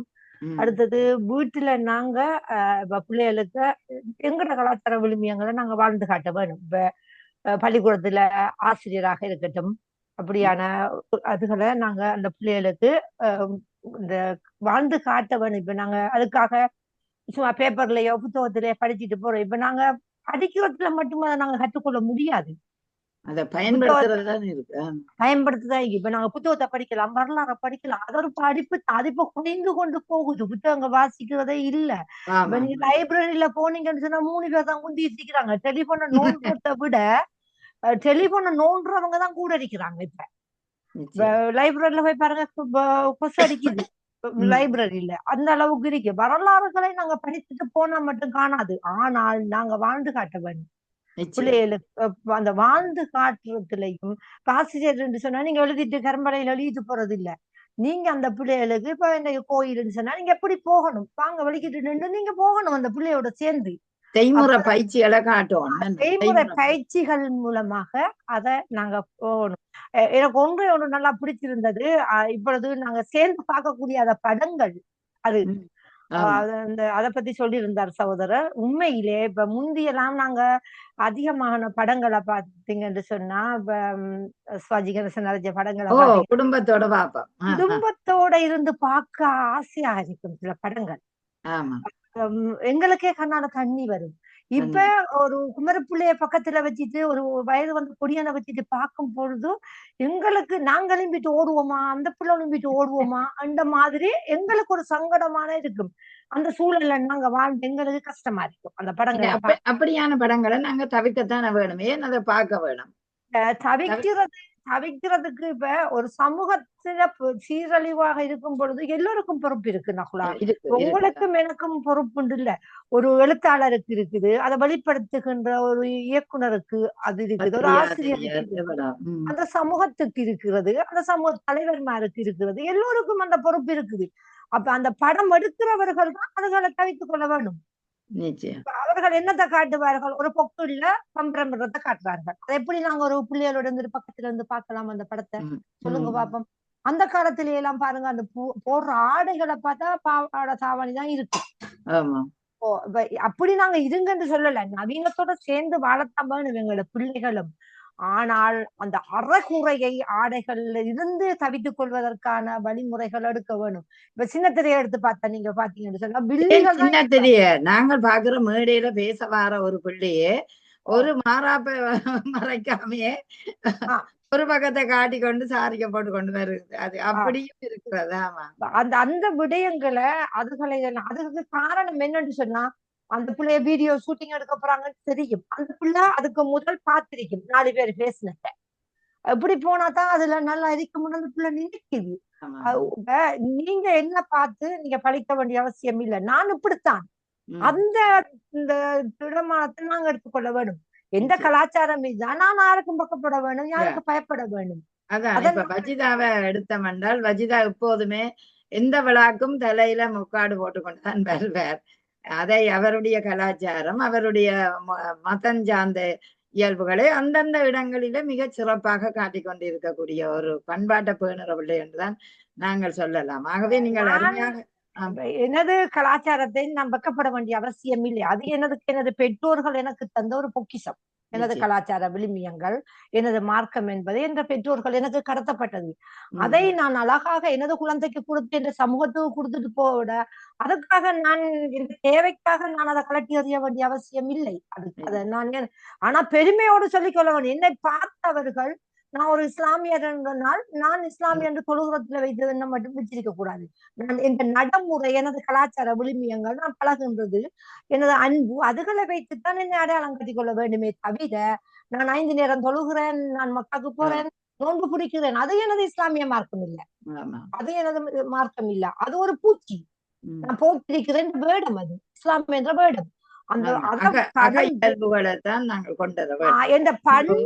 பண்பாடுகளையும் அந்த நல்ல விடயங்களையும் அந்த குழந்தைகளுக்கு அந்த சமூகத்துக்கு நான் விதைச்சு கொண்டு போகும்போது அதை யாரால அழிக்க முடியாது. அது நிலைத்திருக்கும், வேரூன்றி ஆணி வேறாக நிலைத்திருக்கும் என்று கேட்டுக்கொண்டிருக்கிறேன். மிக்க நன்றி. நீங்க சொன்னீங்க இந்த விழிப்புணர்வு கொடுக்க வேணும், பட்டறைகள் வைத்து அடுத்தது வீட்டுல காட்டி கொடுக்கணும். நிச்சயம் அதான் காட்டி கொடுக்க தேவையில்லை, நாங்க நடந்து காட்டணும், நடந்து காட்ட வேணும். இல்ல வரலாற்றின் பின்னணிகளை அவர்களுக்கு சொல்லிக் கொடுக்க நாங்க காட்டி கொடுக்கணும். இப்போ ஒரு அரங்கத்தை வைத்து நாடகமாக செய்கிறோம்டா எங்கட எப்படி எங்கட கலாச்சார விழுமியங்களை காத்தோம்ன்றதை அவர்களுக்கு பாடல் மூலமாகவோ ஆடல் மூலமாகவோ எங்களோட உடல் மூலமாகவோ காட்டுவதற்கு நாங்கள் அவர்களுக்கு அரங்கத்திலே காட்டி கொடுக்க வேண்டிய தேவை வருகிறது. அப்படி செய்ய ஒரு கும்மி பெண் வாரா வந்தால் எப்படி அவ இஞ்சி ஒரு கொண்டை போட்டு ஒரு சாரியை கட்டி கொண்டு வருவானா, குழந்தை அதுக்கு விருப்பப்படுகிறது. அப்படி கட்டி விட்டோம்னா அது இடுப்புல ஒரு கடகத்தை வச்சு கொண்டு அந்த புறத்தி மாதிரி வருகிறது. அப்ப இவற்றை சிலவற்றை நாங்கள் எங்களோட பாவனைகள்ல காட்டி கொடுக்கணும். சிலவற்றை அந்த பிள்ளைக்கு அக இயல்பிலேயே எங்களை பார்த்து வளரக்கூடிய நிலைக்கு வர வேணும். அப்படி வந்தா நல்லது, மிக சிறப்பு. அடுத்து சிவசெல்வம் அறிமுகம் ராஜேந்திரனும் ஒரு வரியில் உங்களை கேட்டுக்கொண்டு நாங்கள் விட வரலாம். அதாவது எப்படி நாங்கள் அதை பேணும். இப்ப நாங்கள் கலாச்சார சீரழிவுகள் நிறைய விடயத்தை கதைச்சிட்டோம், உண்மையா அருமையான விடயங்கள். ஆனா அந்த விடயங்களை இப்பொழுது நாங்கள் அடுத்த சந்ததியிடம் கையளிக்கிறது என்றால் எப்படி நாங்கள் அந்த விழிப்புணர்வை அந்த குழந்தைகளுக்கு நாங்கள் கொடுக்கலாம், எந்த விடயத்துல மிக அக்கறையாக அடுத்த சந்ததியிடம் அது செல்ல வேணும் என்றால் எந்த விடயத்தை நாங்கள் முக்கியமாக கொடுக்கலாம் என்றதை நீங்க இருவரும் சொல்லி நாங்கள் இன்றைய நிகழ்வை நிறைவு செய்வோம். பாருங்கள். அனைவருக்கும் சரி. கணனி என்ன செய்யுது? வணக்கம். நல்ல ஒரு கேள்வி அக்கா. இந்த சீர்படுத்தி அடுத்த தலைமுறைக்கு எப்படி கொண்டு போகணும் அப்படின்னா, அந்த இள வயதிலேயே பக்தி நெறியை ஊட்ட வேண்டும். அந்த பக்தி நெறி கண்டிப்பா அந்த இள வயதிலேயே போகணும். அது எந்த மதமாக இருந்தாலும் சரி, அந்த மதம் அந்த மார்க்கத்தினுடைய கருத்தை கண்டிப்பா கடைபிடிச்சாலே அந்த பண்பாடுங்கிறது வந்துடும். பொதுவா இப்ப நீங்க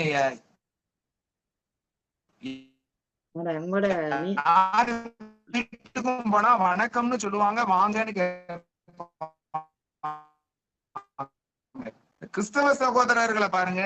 ஆமாங்க, அந்த பண்பு அந்த அறநெறியும் பக்தி நெறியும் பெருகினாலே நிச்சயமா பண்பாடு வளர்ந்துரும் அப்படிங்கறதான் என்னுடைய கருத்து அக்கா. ஆமாம், அருமையாக இருக்கிறது. உண்மையிலேயே அந்த அறநெறி என்பது நாங்க எல்லாரும் நினைக்கிறோம் ஏன் கோவிலுக்கு போவான், வீட்டில இருந்து நீங்க கும்பிடலாம், ஆனா குழந்தைகளுக்கு அறநெறி சார்ந்த விடயங்களை காட்டி கொடுக்க வேணும். அதற்கு நீங்க சொன்ன மாதிரி கோவில்கள், வழிபாட்டு இடங்கள், சமய விடயங்களையும் நாங்கள் அவர்களுக்கு காட்டி கொடுக்கும் போது அங்கு பண்பாடு தானாக ஊட்டப்படக்கூடிய ஒரு வாய்ப்பு அந்த குழந்தைக்கு வரும். ஆகவே அது கூட ஒரு விழிப்புணர்வாக அந்த குழந்தைக்கு இருக்கும். என்றால் வீட்டுக்குள்ள மட்டும் 4 சுவர்களுக்குள் குழந்தைகளை வைத்து வளர்த்து விட முடியாது.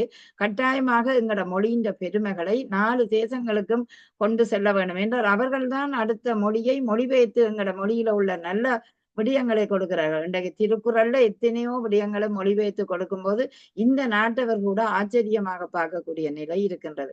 அவை பண்பாட்டோட வாழ்ந்த இனங்கள் நல்ல நெறிமுறைகளை குழந்தைகளுக்கு காட்ட வேண்டும் என்ற அசைக்க முடியாத ஒரு கருத்து. உண்மையிலேயே வாழ்த்துக்கள்.